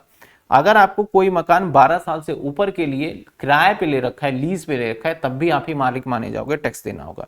तो इंपॉर्टेंट है, आपको ये ध्यान रखना है। एक आएगा आपका unrealised rent, unrealised rent last year भी आया है, तो इसलिए इस साल मुझे लगता नहीं है कि आएगा, लेकिन कुछ पता नहीं, आ सकता है। ये सेक्शन है हमारा 25, सेक्शन 25, ठीक है ना। तो भाई अनरिलाइज रेंट क्या होता है, अनरिलाइज रेंट, इसके अंदर दो चीजें आते हैं, एक अनरिलाइज रेंट, एक एरियर रेंट। एक आता है एरियर, एक आता है अनरिलाइज।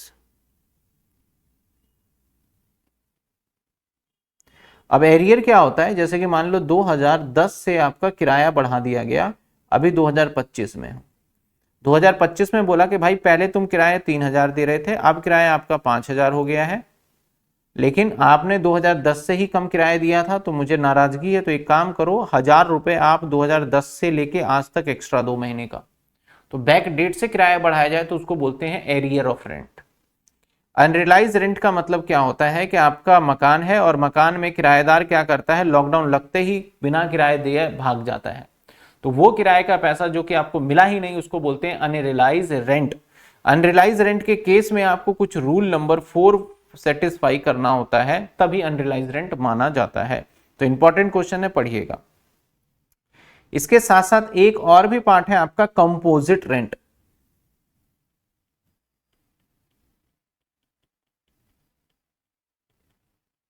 सेक्शन 26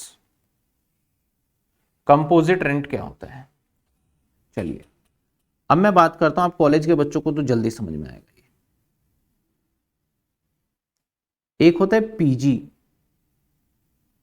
पीजी क्या होता है आपका, जहां पे आप रहते हो ना, जिसे पेन गेस्ट भी बोलते हैं, जैसे कि आप रहते हो वहां खाना पीना सब मिलता है, किराए उराए। तो एक मैंने क्या करा, एक मकान,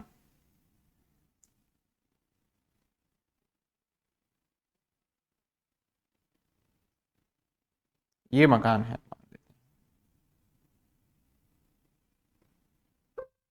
और इस मकान में काफी सारे रूम्स हैं। अब मैंने आपको एक, जो कोई भी बच्चा मेरे पास आएगा रहने के लिए, मैं पीजी प्रोवाइड करूंगा और उस पीजी का मैं जो किराया लूंगा वो लूंगा मैं 10,000 महीने का, और इसके अंदर आपका खाना 2 टाइम का खाना, आपके कपड़े धो के दूंगा मैं।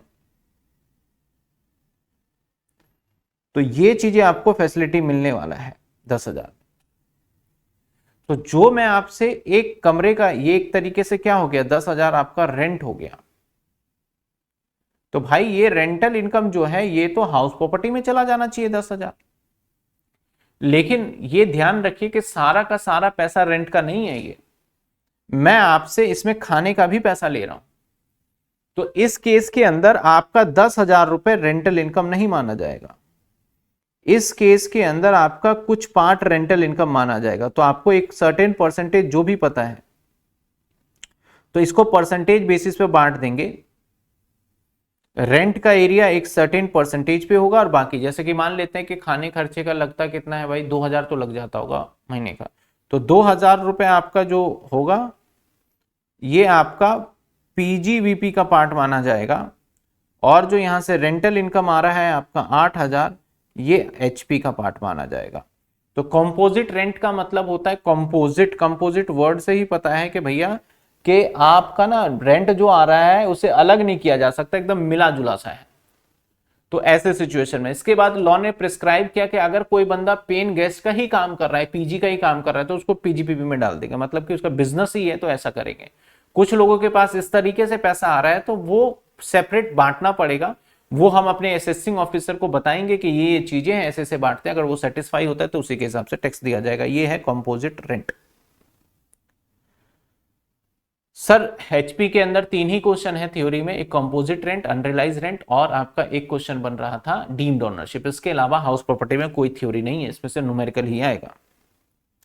हाँ, थ्योरी में ऐसे हो सकता है कि प्री कंस्ट्रक्शन पीरियड क्या होता है, तो जिसने न्यूमेरिकल कर रखा है वो बड़े आराम से लिख देगा।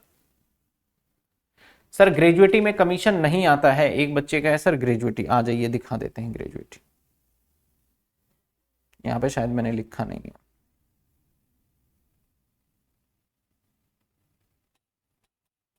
आहा,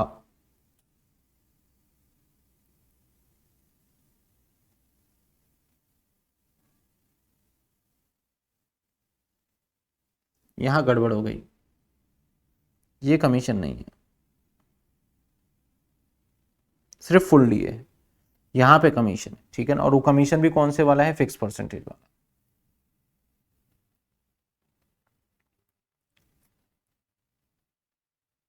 आ जाइए अब अगला अगला हमारा क्वेश्चन है पीजीबीपी। पीजीबीपी में से आपके थ्योरी क्वेश्चन आएगा और पीजीबीपी के चॉइस में ही मिलेगा, और 5वां क्वेश्चन मिल सकता है आपको पीजीबीपी का।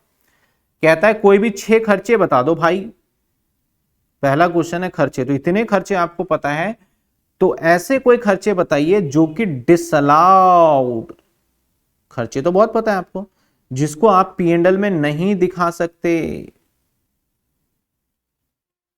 नहीं दिखा सकते। तो 6 खर्चे कौन से, पर्सनल एक्सपेंस, आपके कोई भी पर्सनल एक्सपेंसेस होंगे उसको पी&एल में नहीं दिखा सकते आप।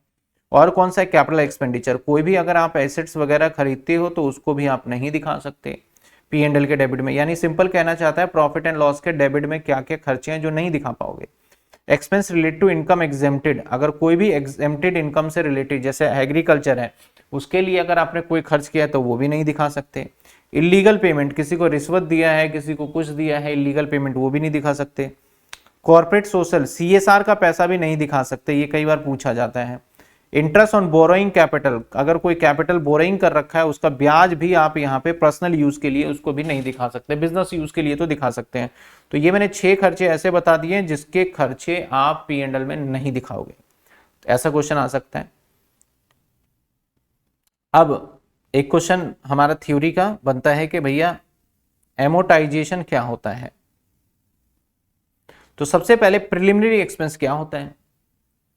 प्रिलिमिनरी एक्सपेंस हमारे वो एक्सपेंसेस होते हैं जो बिजनेस को स्टार्ट करने से पहले कर दिए जाते हैं, उसको प्रिलिमिनरी एक्सपेंस कहते हैं। ऐसे खर्चे क्योंकि बिजनेस को स्टार्ट करने से पहले और ह्यूज एक्सपेंस होता है तो सरकार बोलती है मेरे भाई ऐसे खर्चे को हम 5 साल के अंदर मानेंगे। अगर आपने 5 लाख रुपए खर्च किए हैं तो 1 साल में आप नहीं दिखा सकते आप खर्चा, इसको 1-1 लाख करके हर साल मेरे से माइनस करवा लीजिए अपने इनकम में। तो 5 इक्वल, यहां पे बोला गया है डिडक्शन जो मिलेगा वो 5% आपको मिलेगा। जो डिडक्शन मिलेगा ये 5% आपका कॉस्ट और 5% आपका कैपिटल एम्प्लॉयड, जो दोनों में से मतलब कि होगा उसके लोअर होगा उसके हिसाब से। मान लेते हैं कि आपने बोला कि भाई मैंने 50 करोड़ रुपए करा है प्रिलिमिनरी एक्सपेंस, बोला ऐसे थोड़ी होगा। अब हम निकालेंगे भाई तुम्हारे कॉस्ट का 5% और उसके बाद निकालेंगे इसका 5% capital employed of the business.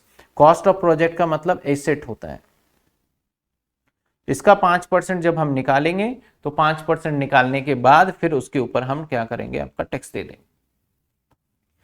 Theory का पार्ट है, जस्ट थ्योरी पढ़ना है, न्यूमेरिकल इसमें से नहीं आ सकता। हालांकि जो नॉर्मल क्लास है PGPP का उसमें मैंने न्यूमेरिकल प्रॉपर तरीके से इस पे करवाया हुआ भी है, और साथ के साथ मैंने अभी रिवीजन लेक्चर लिया था, अगर ये समझ में नहीं आ रहा तो वहां पे लिखा हुआ भी है प्रॉपर। भाई साहब मोस्ट इंपॉर्टेंट 43B। 43B वो सेक्शन है जो कि आपको ये बताता है कि एक्सपेंडिचर आपके डिसअलाउड अलाउड तभी होंगे जब आप इसकी पेमेंट कर दोगे, जब आप इसकी पेमेंट कर दोगे। अगर आपने पैसे नहीं दिए तो ये खर्चा मानेंगे ही नहीं आपके हैं, जिस साल आप पेमेंट करोगे उस साल मिलेगा। तो ऐसे कौन कौन से एक्सपेंसेस कवर्ड होते हैं, जैसे कि अगर सरकार का कोई टैक्स है तो अगर आपने पेमेंट नहीं किया, ड्यूटी सेस फी, अगर कोई गवर्नमेंट का ऐसा पैसा है जिसका पेमेंट नहीं किया तो आपको P&L के डेबिट में नहीं डालने दिया जाएगा। एम्प्लॉय बेनिफिट, अगर कोई भी एम्प्लॉय का सैलरी है, वेजेस है, अगर इसका पेमेंट नहीं किया तो नहीं देने दिए जाएंगे। बोनस कमीशन, अगर आपने इसका पेमेंट नहीं किया, ड्यू है तो नहीं देने दिया जाएगा। इंटरेस्ट ऑन लोन अगर आपका है तो अगर आपको पेमेंट करोगे तभी एग्जम्पशन मिलेगा। इंटरेस्ट ऑन बैंक लोन भी है। लीव एनकैशमेंट है। पेमेंट ऑफ इंडियन रेलवे को अगर कोई पेमेंट करना है आपको तो उसको पेमेंट करोगे तभी जाके आपको एग्जम्पशन मिलेगा।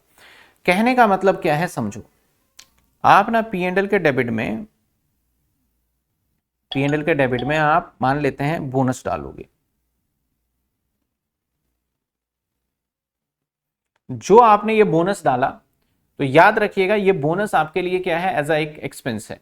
तो जो बोनस आपने P&L के डेबिट में डाल दिया, लेकिन गवर्नमेंट कहती है भाई आपने बोला कि मैं बोनस दूंगा, अभी पेमेंट नहीं कर रहा, मैं दे दूंगा, तो गवर्नमेंट बोलती है तो फिर भैया ये यहां नहीं आएगा। आप बोनस तभी यहां दिखा सकते हैं जब उसका आप पेमेंट कर देंगे तब दिखाएंगे, और वो भी एक टेन्योर है कि आपको उस फाइनेंशियल ईयर में कर देना है।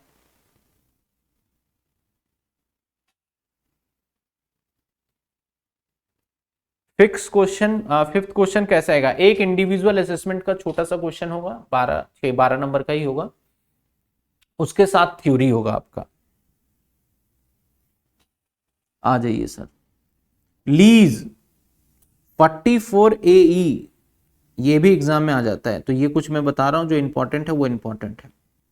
इसके अंदर कहता है कि आप ना अपने इनकम टैक्स ना, जो गाड़ी वगैरह चलाते हैं ना, जो ड्राइवर वगैरह होते हैं, वो अपना अगर P&L और ये सब नहीं बना पाते, बुक्स ऑफ अकाउंट, तो बोलते हैं भाई तुम जितनी गाड़ियां हैं ना तुम्हारे पास उसके हिसाब से कैलकुलेट कर लो और एक सर्टेन इनकम लगा के टैक्स दे दो।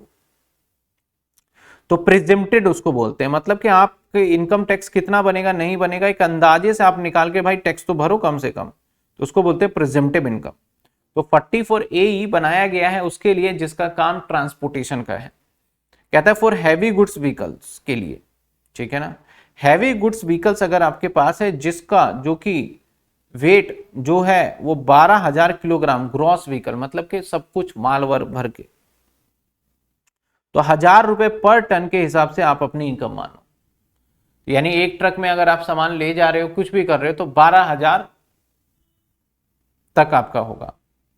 और वैसे आपका कोई इनकम छोटा मोटा व्हीकल्स है उसमें आप 7,500 रुपए पर मंथ मानो, जैसे कि टैक्सी वैक्सी हो गया उसमें 7,500 पर मंथ मानो, जो भी होगा आप इसमें से टैक्सेबल प्रेजेंटेड बेसिस पे दे दोगे। तो ये छोटा सा पॉइंट था हमारा प्रेजेंटेड। डिटेल जानकारी इसकी चाहिए, मैं थ्योरी तो दूंगा ही, वहां पे सारी बातें लिखी होगी। तो जो पीजीपीपी के अंदर क्या है, प्रेजेंटिव। प्रेजेंटिव का मतलब भैया आप ना एक मान करके ऐसे ही टैक्स दे दो, और जब मान करके आप ऐसे ही टैक्स दोगे तो वैसे सिचुएशन में आपको, अगर आपका हैवी व्हीकल्स है तो 1,000 रुपए पर टन मान लेना, और अगर आपके पास कार है तो मंथली आप मान के दे सकते हो।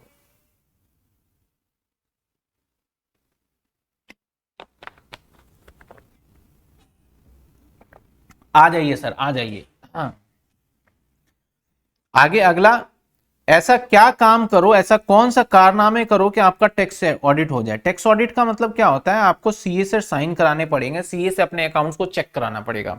इस केस में आपको सीए की जरूरत नहीं है, इस केस में सीए की जरूरत होगी कब, जब आपका टर्नओवर कितना हो जाएगा, 1 करोड़ रुपए अगर आपका टर्नओवर है, सेल्स अगर आपकी 1 करोड़ रुपए होती है किसी फाइनेंशियल ईयर में, तो आपको सीए के पास जाना पड़ेगा और उससे सारे डॉक्यूमेंट साइन कराने पड़ेंगे।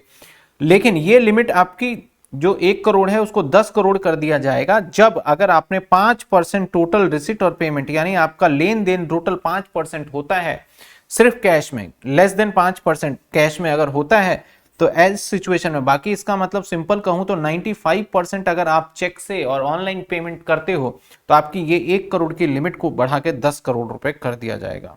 प्रोफेशनल के केस में ये 50 लाख है।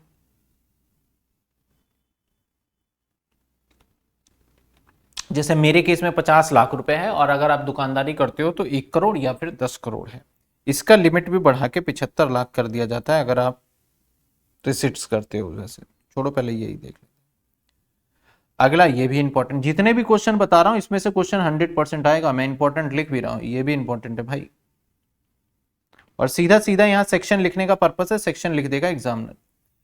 प्रेजेंटिव इनकम 44AD, भाई मेरे प्रेजेंटिव इनकम, यानी अब ना आपकी दुकान है, ठीक है, आपकी दुकान है और दुकान में आपका अकाउंटेंट है क्या, नहीं है, चाय की दुकान वाला अकाउंटेंट है क्या, नहीं है, तो ऐसे सिचुएशन में सरकार बोलती है टैक्स देते हो, बोलता नहीं देते। क्यों नहीं देते, हमने कुछ अभी पता ही नहीं है। तो बोलता है ऐसा करते हैं, चलो तुम्हारी ये तो पता है तुम्हारी दुकानदारी डेली की कितनी होती है। उसने बोला हाँ मेरी डेली की दुकानदारी 1,000 रुपए होती है। तो मैंने बोला एक काम करो, 1,000 गुणा में 365 कर लो, यानी आपकी इनकम हो गई 3,65,000।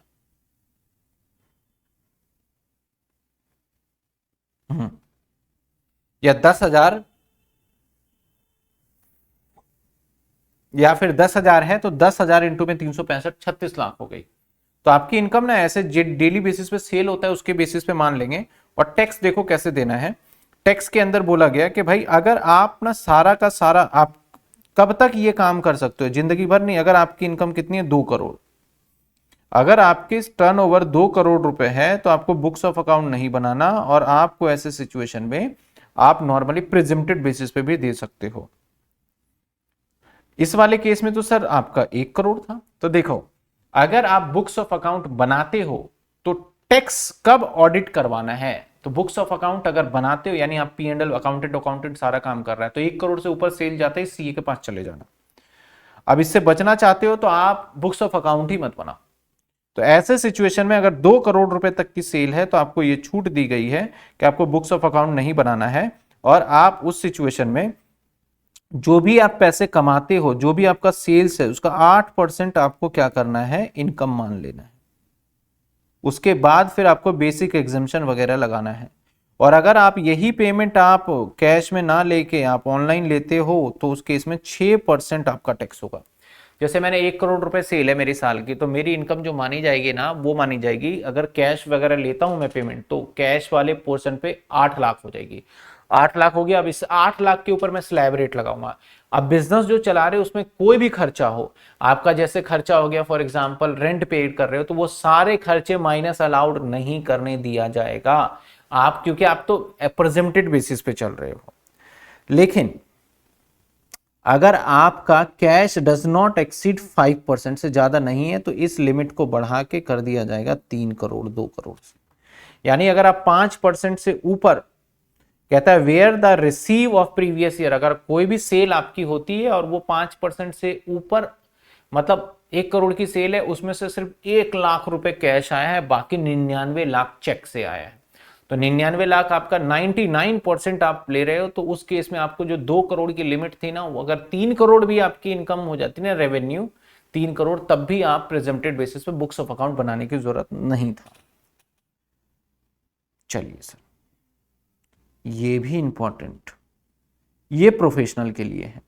तो देखो 3 प्रेजेंटिव है, एक जो ट्रांसपोर्टेशन वाला काम करते हैं उनके लिए, एक जो कि बिजनेस करते हैं, एक प्रोफेशनल। प्रोफेशनल को बोला गया कि आप अगर 50 लाख रुपए तक आपका इनकम है तो आपका 50% टैक्सेबल होगा, क्योंकि प्रोफेशनल का केस में खर्चे कुछ होते नहीं है, क्योंकि वो अपने प्रोफेशन से पैसे कमा रहा है, अपने दिमाग से पैसे कमा रहा है, तो खर्चे नहीं होते। तो अगर आप बोलता है 1 करोड़ रुपए अगर आपकी सेल होती है ना, 1 करोड़ रुपए अगर आप किसी से, डॉक्टर है 1 करोड़ रुपए फीस ले रहा है, तो ये लगेगा ही नहीं आपको। ये सिर्फ बेनिफिट दिया जाएगा 50 लाख। मान लो एक डॉक्टर है, उसकी साल की फीस 40 लाख रुपए बन जाती है पेशेंट से, तो भाई 40 लाख का 50% यानी 20 लाख रुपए मान लो तुम अपनी इनकम, और 20 लाख के ऊपर आप क्या करो, उसे टैक्स दे दो, ये बताया गया है इस सेक्शन के अंदर। लेकिन इस 50 लाख को हम 75 लाख कर देंगे, वही अगेन अगर आप सारे पेमेंट डिजिटल वे में लेते हो, 5% तक अगर कैश पे करते हो चलेगा, उससे अगर कम कैश पे कर रहे हो, ले रहे हो, तो सारा आपका वो 75 लाख हो जाएगा। कितने हो जाएंगे? 75 लाख। तो मैं अगर प्रेजेंटेड बेसिस पे इनकम भरना चाहता हूं, आप सब बच्चे मुझे ऑनलाइन फीस देते हैं, तो मैं 75 लाख रुपीस तक ये नियम अप्लाई कर सकता हूं। उसके बाद अगर उससे ऊपर इनकम होती है मेरी साल की, तो फिर तो मुझे भैया सीए वगैरह सारी चीजें काम करना पड़ेगा। ओके, इसके बाद रेम्यूनरेशन, रिगार्डिंग रेम्यूनरेशन, इस पे भी क्वेश्चन आ जाता है सेक्शन 40B। क्या भाई रेम्यूनरेशन के अंदर, रेम्यूनरेशन के अंदर क्या है कि आप जो पार्टनर है, पहले इसे समझ लेते हैं। मान लेते हैं XYZ एक पार्टनर है, तो ऐसे सिचुएशन में क्या ये जो पार्टनर है, जो इनको सैलरी दिया जाएगा, वो सैलरी हम प्रॉफिट एंड लॉस के डेबिट में लिख पाएंगे? तो बोला गया यस, लेकिन इसके लिए आपको कंडीशन फॉलो करना पड़ेगा, जो कि आपको 43B में गिवन है, उसी कंडीशन के हिसाब से आ जाएगी। कहता है पेमेंट, क्या क्या payment, payment of interest, bonus, commission और रेम्यूनरेशन, ऐसा कुछ भी देते हो अपने पार्टनर को, पेड बाय द फर्म और LLP, allow as a deduction following condition. Remuneration paid as a working partner को दोगे तभी होगा, नॉन वर्किंग पार्टनर को रेम्यूनरेशन दे रहे हो तो डिसअलाउड हो जाएगा। Remuneration authorise by partnership deed के अंदर ये बताया हुआ होना चाहिए। Remuneration interest period filing after due date of return, कहता है should relate to the period filing after due date of partnership deed, should not be retrospective, मतलब ऐसा नहीं कि बैक डेट से कर दो। इंटरेस्ट ऑन कैपिटल अगर देते हो, लोन पे देते हो, तो 12% से ज्यादा मत देना, उससे ज्यादा अलाउड नहीं है। और जो रेम्यूनरेशन अलाउड होगा वो बुक प्रॉफिट के हिसाब से होगा। आज क्वेश्चन प्रैक्टिकल इसका करेंगे भी। बुक प्रॉफिट क्या होता है, 6 लाख रुपए तक आपको 90% लेना है, और बाकी फिर 6 लाख रुपए तक का 90% और 3 लाख, जो दोनों में से आपका हायर होगा वो बुक प्रॉफिट माना जाएगा, और जो बैलेंस बच गया उसके ऊपर 60% लेना है। तो कुछ बच्चों का क्वेश्चन आया कि सर 4 लाख की इनकम है, तो आपने तो 90% ले लिया, उसके ऊपर 60 तो लिया नहीं, तो भाई इनकम ही 6 लाख से कम है ना, तो इसलिए विच एवर इज हायर। एक यहां से, अब इसको एक एग्जांपल से समझ लेते हैं। मान लो 10 लाख इनकम है, 10 लाख सैलरी है, तो 10 लाख का 6 लाख रुपए, फर्स्ट 6 लाख पे, 6 लाख पे पहले आप लोगे 90%, तो 540 और 3 लाख, दोनों में से हायर भाई ये 540 आ गया इधर, तो बाकी 4 लाख बच गए, 4 लाख पे 60%, 240, तो आपको रेम्यूनरेशन जो गवर्नमेंट अलाउड कर रहा है 540 और 240, दैट इज आपका 5,07,80,000 रुपए आप प्रॉफिट एंड लॉस में दिखा सकते हो। भले ही आपने पेमेंट कितना किया था रेम्यूनरेशन 10 लाख, ये इनवैलिड है, आप दिखा कितना पाओगे रूल के हिसाब से 7,80,000 रुपए। कैसे निकालेंगे बुक प्रॉफिट? बुक प्रॉफिट निकालने का है नेट प्रॉफिट ले लो आप, करंट ईयर का डेप्रिसिएशन वगैरह जो है वो सब कुछ माइनस कर दो, रेम्यूनरेशन जो भी पहले माइनस कर रखा था उसे वापस ऐड करो, अगर माइनस कर रखा था, अगर माइनस ही नहीं करा तो ऐड नहीं करना, तो उसको बोलेंगे बुक प्रॉफिट, यानी सारा प्रॉफिट ले लो बिफोर पार्टनर्स का remuneration, book profit PGPP remuneration का बिफोर रेम्यूनरेशन, सिंपल सी बात। आ जाइए कैपिटल गेन में से क्या थ्योरी आएगा। तो कैपिटल गेन में से थ्योरी आता है टाइप ऑफ कैपिटल एसेट्स बताओ। तो मेरे भाई कैपिटल एसेट्स दो ही टाइप के होते हैं, एक होता है हमारा लॉन्ग टर्म कैपिटल एसेट्स और एक होता है शॉर्ट टर्म। अब लॉन्ग टर्म के अंदर बड़े पंगे थे, तो क्या पंगा था भाई लॉन्ग टर्म के अंदर?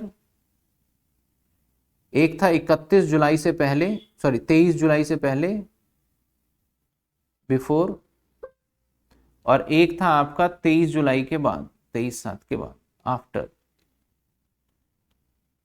23 जुलाई से पहले की बात करूं तो ऐसे सिचुएशन में 3 कैटेगरी थे हमारे लॉन्ग टर्म को काउंट करने के लिए। 3 कैटेगरी कौन सा था? एक नंबर 1 हमारा 3 कैटेगरी की अगर मैं बात करूं, अगर 23 जुलाई से पहले, तो एक था हमारा शेयर्स वाला 12 महीने, 24 महीने और 36 महीने देखने होंगे। ये शेयर्स के केस में देखोगे, ये आप लैंड एंड बिल्डिंग के केस में देखोगे और प्रेफरेंस शेयर के केस में देखोगे। 36 महीने जितने भी बच गए इसमें देखोगे। उसके बाद सरकार ने बोला भैया लॉन्ग टर्म उसी को बोलेंगे, सिर्फ 2 ही कंडीशन देखेंगे हम। बोला शेयर्स के केस में सिर्फ 12 महीने देखेंगे और बाकी सभी के केस में जितने भी अदर बच गए सभी में 24 महीने लॉन्ग टर्म के लिए होगा।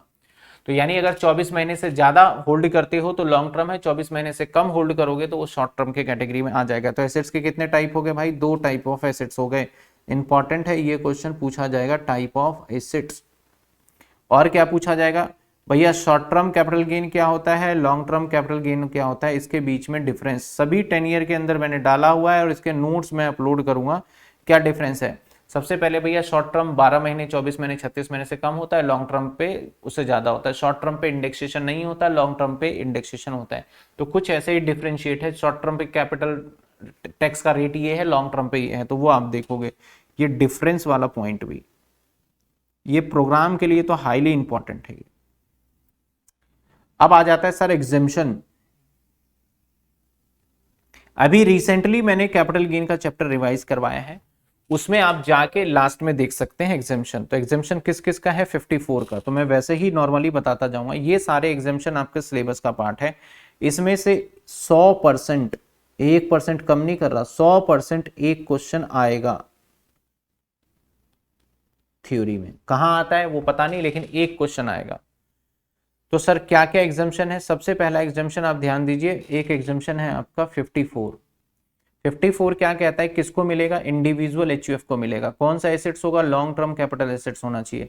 जो आपका एक्वायर होना चाहिए कैपिटल गेन कितना होना चाहिए? 2 करोड़ से अगर आपका कैपिटल गेन ज्यादा है तो 1 घर ले सकते हो, 2 करोड़ से कम है तो 2 घर ले सकते हो। लिमिट क्या?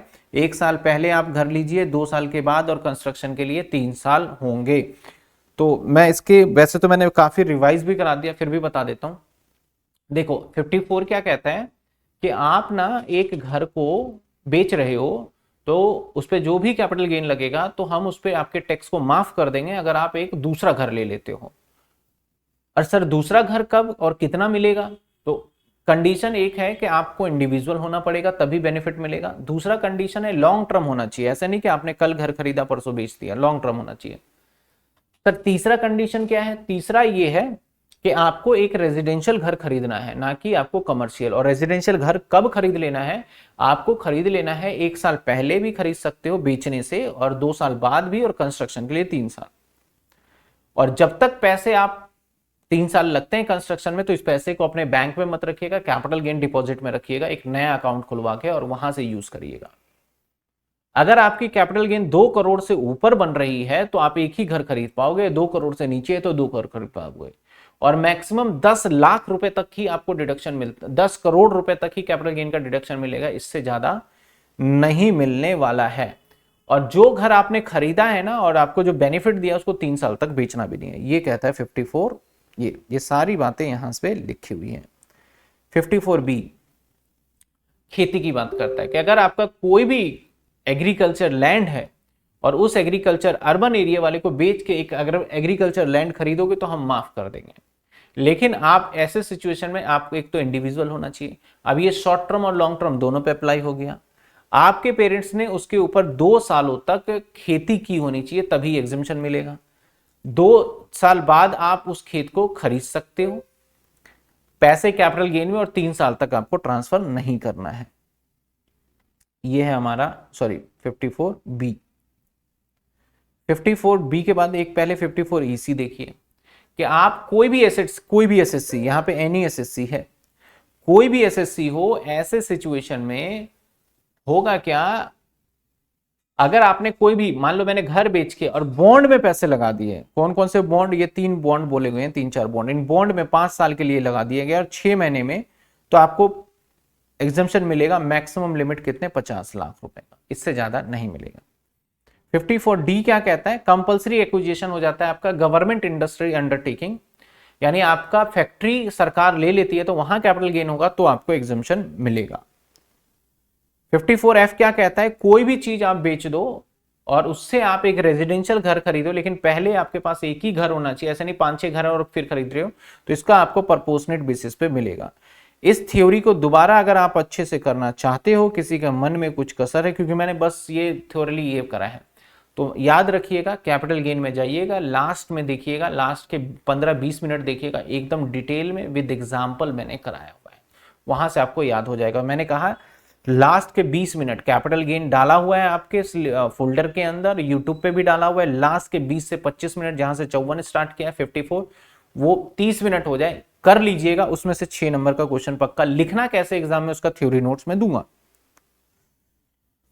भाई। यहां तक आपके क्वेश्चंस इतने चैप्टर हो गए, आ जाइए। Income from other source, other source क्या होता है, वो इनकम जो इन 5 हेड में फिट नहीं बैठता उसको बोलते हैं हम इनकम फ्रॉम अदर सोर्स। उसको क्या कहते हैं, इनकम फ्रॉम अदर सोर्स।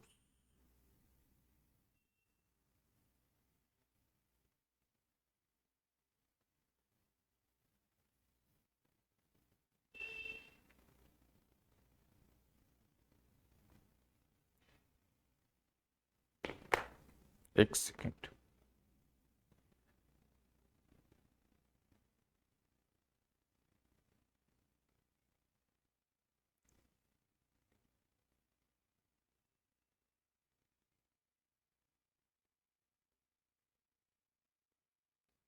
जी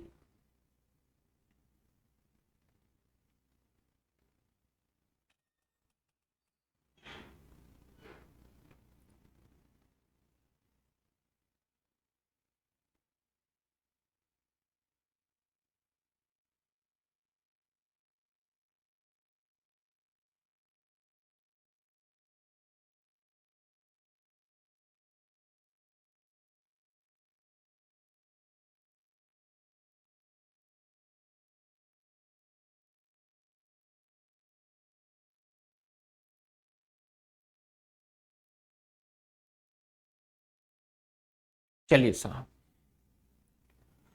बढ़ा जाए। 54 का फॉर्मूला,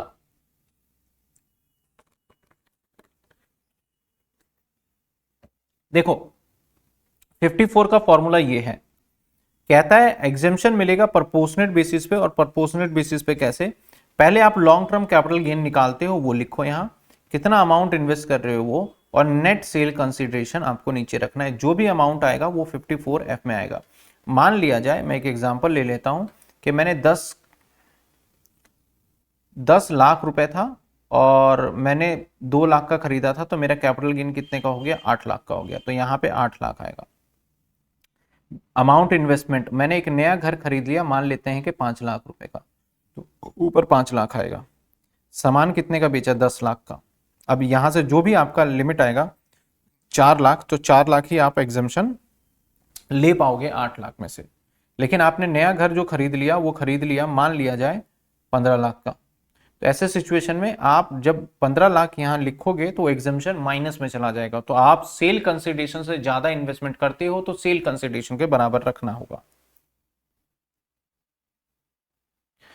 मोस्ट इसमें से क्वेश्चन आएगा, इस चैप्टर में से एक 6 नंबर का क्वेश्चन बनेगा आपका। What do you understand income from the other source, other source के इनकम से आप क्या समझते हैं और ये है क्या। ऐसी इनकम जो कि आपको इनकम कहीं टैक्सेबल नहीं हो रहे 4 हेड में, तो वो अदर सोर्स में जाएगा। क्वेश्चन सिंपल सा पूछा जाता है, बताइए कितने हैं, कौन कौन से इनकम है, तो आपको सिर्फ नाम बताना है। शेयर्स, अगर इंटरेस्ट आपको मिलता है डिबेंचर बॉन्ड पे तो वो भी अदर सोर्स में जाएगा। अगर कंपनी से आपको शेयर्स डिबेंचर पे डिविडेंड मिलता है, आपको शेयर्स पे डिविडेंड मिलता है, तो वो भी अदर सोर्स में जाएगा। लॉटरी वगैरह कोई जीत गए, रेस आपने सट्टा वट्टा से पैसा जीत लिया, तो वो भी अदर सोर्स में जाएगा।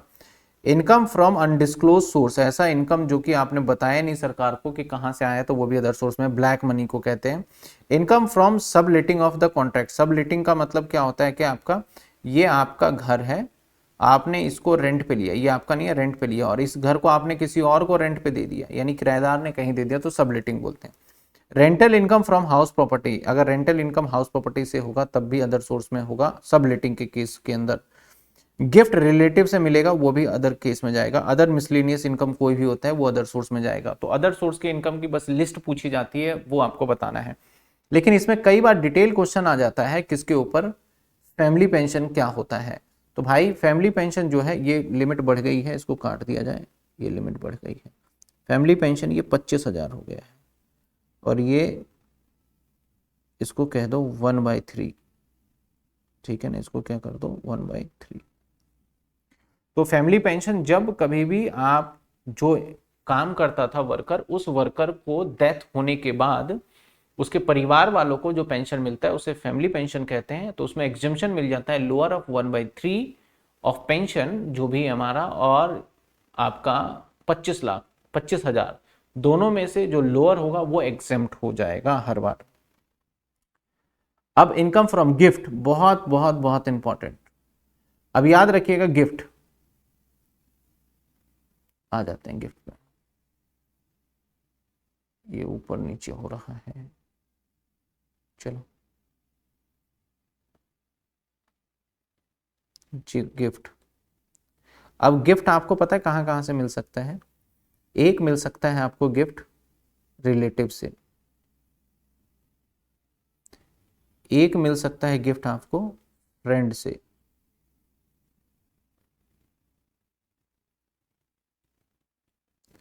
और एक ओकेशन वाइज देखा जाए गिफ्ट मिल सकता है मैरिज के टाइम पे।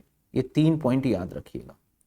अगर रिलेटिव से आपको गिफ्ट मिलता है तो मैटर नहीं करता कितने का गिफ्ट है, फुल्ली एग्जेम्प्ट। अगर फ्रेंड से मिलता है तो 50,000 रुपए तक एग्जेम्प्ट है, और बाकी टैक्सेबल। अगर आपको मान लेते हैं कि यहां पे क्या हो जाएगा एग्जेम्प्ट, अगर मान लो उसने क्या करा, दूसरा पॉइंट 51,000 रुपए आपको दे दिया, तो ऐसे सिचुएशन में आपका टैक्सेबल कितना, पूरा। मैरिज के टाइम पे कोई भी दे, चाहे आपका रिलेटिव दे चाहे नॉन रिलेटिव दे, आपका फुल्ली एग्जेम्प्ट, ये याद रखिएगा। अब देखो यहाँ पे गिफ्ट में मैंने एक सिंपल सा है, शादी चल रहा है, शादी है क्या है, शादी नहीं है, गिफ्ट दिया जा रहा है। मैंने गिफ्ट का एक थोड़ा सा इमेज बना के डाला है कि अब देने वाला और लेने वाला जो रिसिपिएंट है उसके हैंड में टैक्सेबल होगा। ओके सर,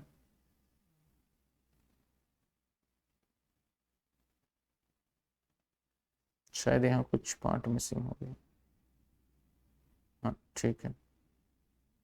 तो ये गिफ्ट का पॉइंट याद रखिएगा, मोस्ट इंपॉर्टेंट है। क्वेश्चन है what is the tax treatment of gift, ये आएगा।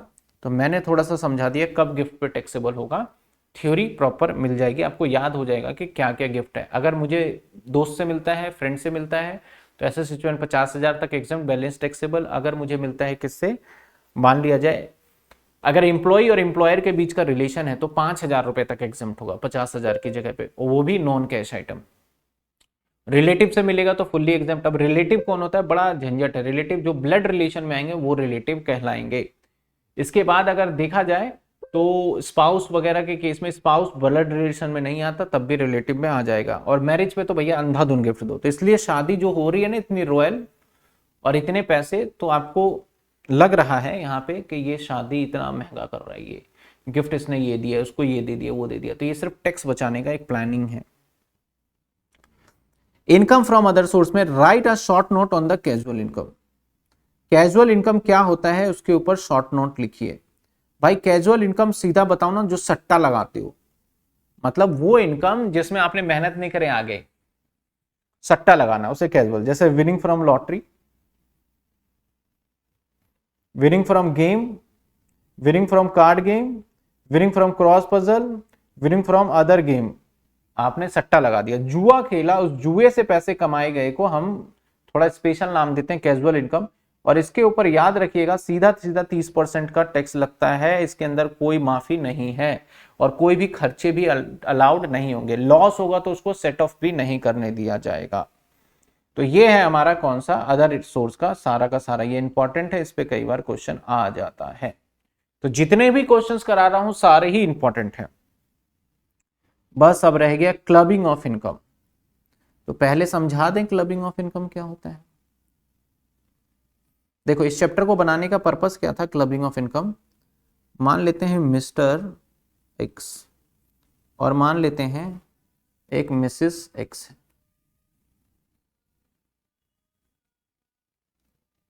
एक मिस्टर एक्स, एक मिसेस एक्स। हुआ यूं कि कई बार, जैसे मान लो इसने कुछ इनकम कमाया, इनकम,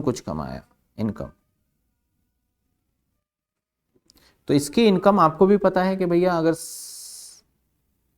7 लाख, न्यू रिज्यूम के हिसाब से 7 लाख रुपए तक इनकम होगी तो ये टैक्स नहीं देगा। ओल्ड रिज्यूम में अगर 5 लाख इनकम होगी तो टैक्स नहीं देगा। तो ये ना अपनी इनकम को जानबूझ के चाहता है कि मेरी इनकम 7 लाख से कम ही रहे, और जो एक्स्ट्रा इनकम 7 लाख से ऊपर भी जाता है ना वो ट्रांसफर कर देता है अपनी वाइफ के नाम पे।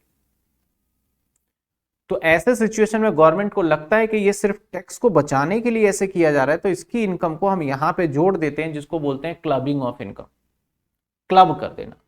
क्लब का मतलब है इनकम को जोड़ देना। कब जोड़ेंगे इनकम को, जब लगेगा, क्योंकि मान लो अगर इसकी इनकम 8 लाख हो गई तो भाई इसको पूरे पे टैक्स देना पड़ेगा, एग्जम्पशन 87A का नहीं मिलेगा। तो 1 लाख की वजह से, अगर मान लेते हैं कि 1 लाख की वजह से है, तो मैं बोल दूंगा भाई 1 लाख रुपए मेरी इनकम नहीं, मेरी वाइफ का है, तो 1 लाख रुपए इसकी टैक्सेबल इनकम, 5-7 लाख मेरी, तो मैं भी बच गया और ये भी बच गया, सरकार को टैक्स नहीं किया। ऐसा देखा गया तो क्लबिंग ऑफ इनकम। कई बार माइनर चाइल्ड, सबसे इंपॉर्टेंट, जो माइनर चाइल्ड होते हैं ना, तो इसके ऊपर नाम पे पेरेंट्स क्या करते हैं, एफडी वगैरह करा दिया, तो इससे जो इंटरेस्ट आता है वो इंटरेस्ट किस में जोड़ा जाए, आप एक्स में जोड़ा जाए, वाई में, दोनों मम्मी पापा तो दोनों ही हैं। तो बोला गया जिसकी इनकम ज्यादा होगी उसके अंदर जोड़ दिया होगा 1500 रुपए एग्जेम्पशन लेकर के। इसमें 2 ही क्वेश्चन इंपॉर्टेंट है और वही आता है। पहला point minor child. Minor child के केस में क्या होगा कि माइनर चाइल्ड का इनकम किस में जोड़ा जाएगा, माइनर चाइल्ड का इनकम उसके पेरेंट्स में जोड़ा जाएगा जिसकी इनकम सोएवर बहुत ज्यादा है। जिसकी इनकम क्या है हमारा, ये रहा माइनर चाइल्ड। मोस्ट इंपॉर्टेंट है भाई, पिछली बार भी आया था। माइनर चाइल्ड की इनकम किस में जोड़ी जाएगी, चलिए बना देते हैं। इसका इनकम जोड़ा जाएगा उस पेरेंट्स में whose टोटल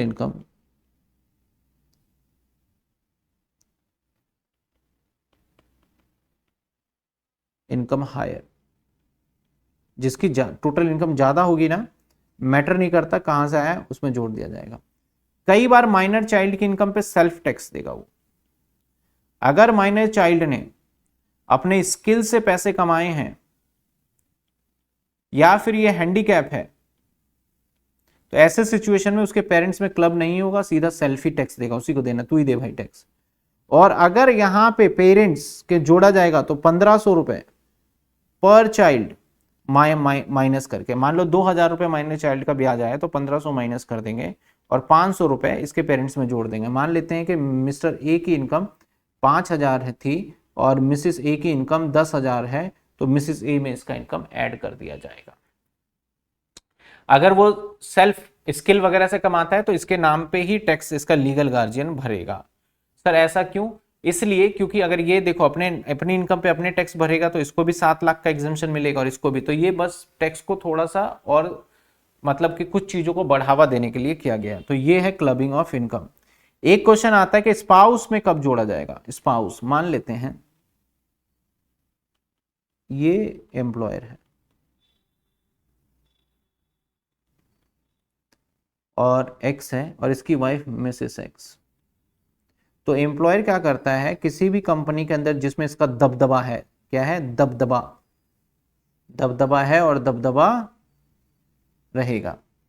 अगर इसका दबदबा है तो अपनी वाइफ को ये सेट कर देगा। अभी देखा नहीं, एक बिहार के अंदर देखा मैंने, कुशवाहा कुशवाहा करके कोई था जिसको कुछ नहीं पता, आता नहीं जाता, क्या करता नहीं करता, कभी देखा नहीं, उसको सीधा सेटिंग करके बिठा दिया कहां पे, भैया तू मंत्री बन जा।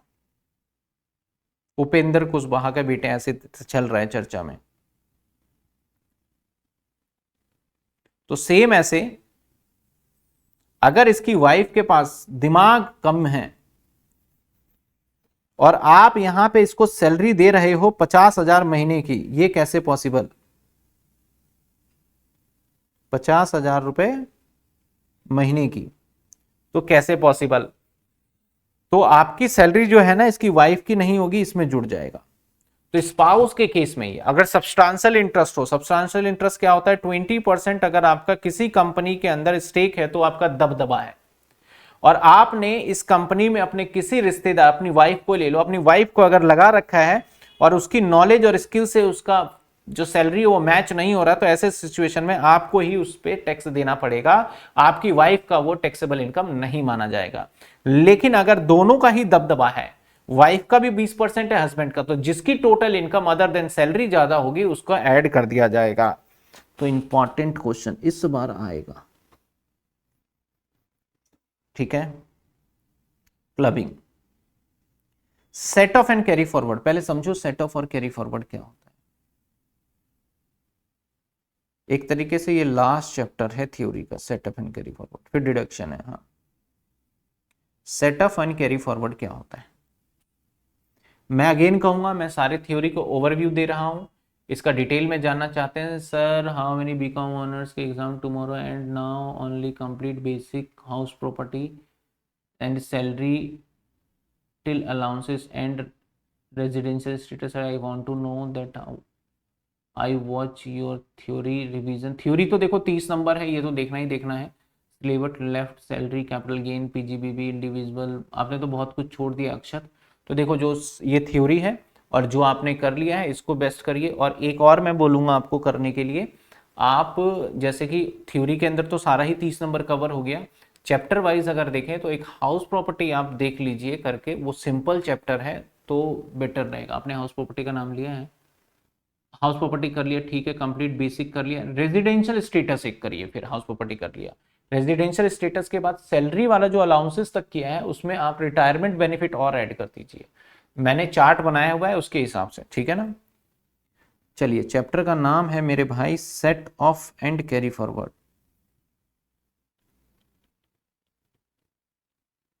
एंड कैरी फॉरवर्ड समझ लेते हैं। एक व्यक्ति है और ये बड़ा ऐसा पर्सन है ये जो कि बहुत मल्टीपल टैलेंटेड पर्सन है। ये जॉब करता है, जॉब से आने के बाद दुकान लगाता है, ये बैंक में एफडी भी करता है, इसके 4-5 मकान है, रेंट भी आता है और साथ के साथ ये कभी कभी घर खरीदता बेचता भी है। तो जो जॉब करता है वहां से इसकी इनकम क्या है, सैलरी। दुकान करता है वहां से उसकी इनकम पीजीबीपी। एफडी से पैसा है उसकी इनकम अदर सोर्स। रेंट से उसका पैसा आ रहा है एचपी। घर को बेचता खरीदता है, कैपिटल गेन, यानी ये मल्टी टैलेंटेड इंसान है। इसकी इनकम कितनी हो गई, बहुत सारी हो गई। तो मान लेते हैं इसकी सैलरी से इनकम 2 लाख, पीजीबीपी से इनकम 3 लाख, अदर सोर्स से इनकम 2 लाख, कैपिटल गेन से इनकम 1 लाख और हाउस प्रॉपर्टी से इनकम 2 लाख। इस तरीके से इसकी टोटल इनकम मानी जाएगी 3 और 2 5, 2 7 1 8 और 2 10 लाख रुपए इसकी इनकम मानी जाएगी और इसके ऊपर इसको टैक्स देना पड़ेगा। लेकिन कई बार ऐसा होगा कि सैलरी से इनकम 2 लाख और ना हाउस प्रॉपर्टी से इसको लॉस हो गया 50,000, यार दिक्कत हो गई इस बार। कैपिटल गेन से इनकम 3 लाख, पीजीबीपी से इसकी इनकम मान लेते हैं 1 लाख, ठीक है। टोटल इनकम अब पता है कितनी मानी जाएगी, 2 लाख में ये अब देखो 50,000 हम माइनस करेंगे तो ये बचा हमारा 1.5 लाख, 1.5 लाख और 4 लाख, तो ये बन गए हमारे 5.5 लाख इनकम। तो आप देख रहे हो जो आपने इस लॉस को इस इनकम से आपने माइनस प्लस करने में यूज कर लिया, इसी को बोलते हैं सेट ऑफ करना। मतलब एक जगह की इनकम दूसरी जगह की लॉस से आपस में सेट ऑफ हो जाता है, तो इसको क्या बोला जाता है, आपका सेट ऑफ करना, सेट ऑफ। उसके बाद कैरी फॉरवर्ड भी वर्ड है। ये तो हो गया सेट ऑफ, समझ में आया। लेकिन सेट ऑफ के कुछ रूल है, याद रखिएगा। रूल क्या है सेट ऑफ के, मान लो 2010 में मेरी सैलरी 1 लाख और हाउस प्रॉपर्टी से लॉस 2 लाख, लॉस है ये, तो मेरा जो यहां पे टैक्सेबल इनकम बनेगा 0 और मैं कैरी फॉरवर्ड कर दूंगा लॉस को, इस लॉस को अगले साल के लिए ले जाऊंगा 1 लाख रुपए। अब मैं 2011 में आ गया, 2011 में, तो जो 2011 में आया यहां पे मेरी सैलरी इनकम 1 लाख और हाउस प्रॉपर्टी से इनकम मेरी 0 है। तो अब जो मुझे टैक्स देना पड़ेगा वो देना पड़ेगा 1 लाख पे। जो ये 1 लाख रुपए आपका लॉस बच गया था, अगले साल वो सैलरी से माइनस नहीं हो सकता। आ जाओ 2012 में मेरी सैलरी इनकम मान लेते हैं 2 लाख और हाउस प्रॉपर्टी से इनकम मान लेते हैं 60,000 या फिर ये भी मान लेते हैं 1.5 लाख।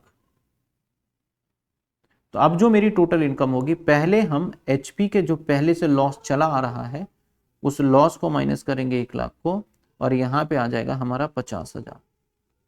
अब हमारी जो इनकम मानी जाएगी वो मानी जाएगी हमारी 2 लाख में से 50,000 माइनस कर देंगे, इसको माना जाएगा हमारा 1.5 लाख इनकम। तो आपने ये देखा कि एक बार तो मैंने ऐसा किया कि यहाँ पिछले वाले लॉस को यहाँ पे तो हमने माइनस कर दिया, लेकिन पिछले वाले लॉस को हम यहाँ क्यों नहीं माइनस कर पाए। और लॉस जो हाउस प्रॉपर्टी था सैलरी से माइनस होता है, तो इसका रूल होता है, एक होता है हमारा इंट्रा हेड, 5 हेड है हमारे, एक होता है इंट्रा हेड। तो इंट्रा हेड करंट ईयर में, इंट्रा हेड का मतलब विद इन हेड, और एक होता है इंटर हेड।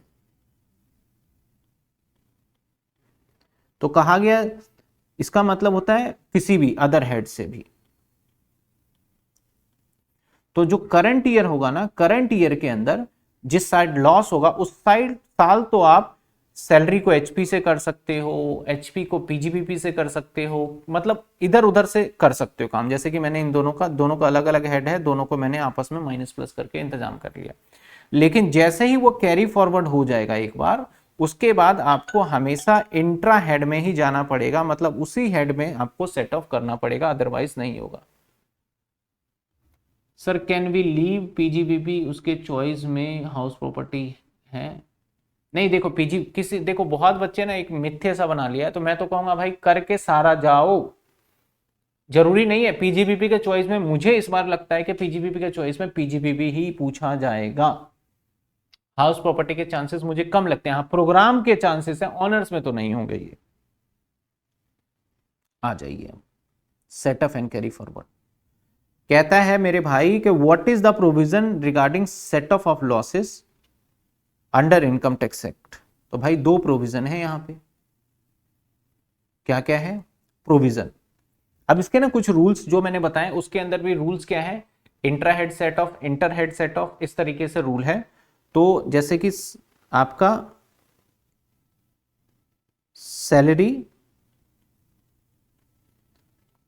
पीजीवीपी से नहीं हो सकता सेट ऑफ, कैपिटल गेन सिर्फ कैपिटल गेन से ही सेट ऑफ होगा, स्पेकुलेटिव बिजनेस से सेट ऑफ होगा, स्पेशल बिजनेस स्पेसिफाइड बिजनेस से सेट ऑफ होगा।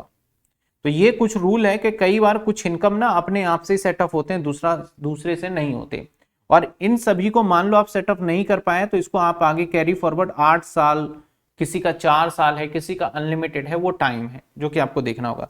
मैं ऐसा करूंगा ना, सेटअप एंड कैरी फॉरवर्ड का यहां पे रेगुलर क्लास की मैं वीडियो को ऐड कर रहा हूं, रेगुलर क्लास के वीडियो, जिससे आपका ये पूरा चैप्टर अच्छे से हो जाए। इसमें से क्वेश्चंस पूछे जाते हैं, बाकी मैंने ओवरव्यू दे दिया है, ठीक है।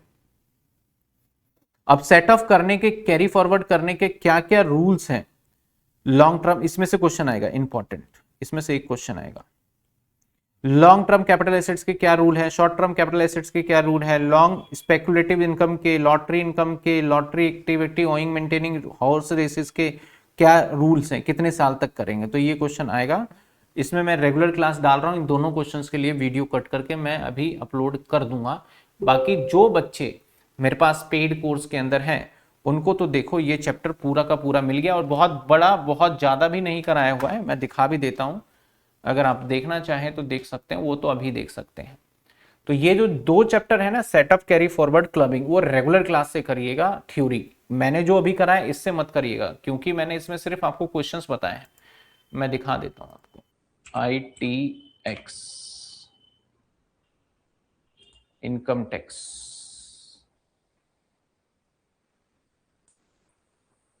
तो मेरे भाई कहां गया इनकम टैक्स, मैं स्क्रीन शेयर कर रहा हूं,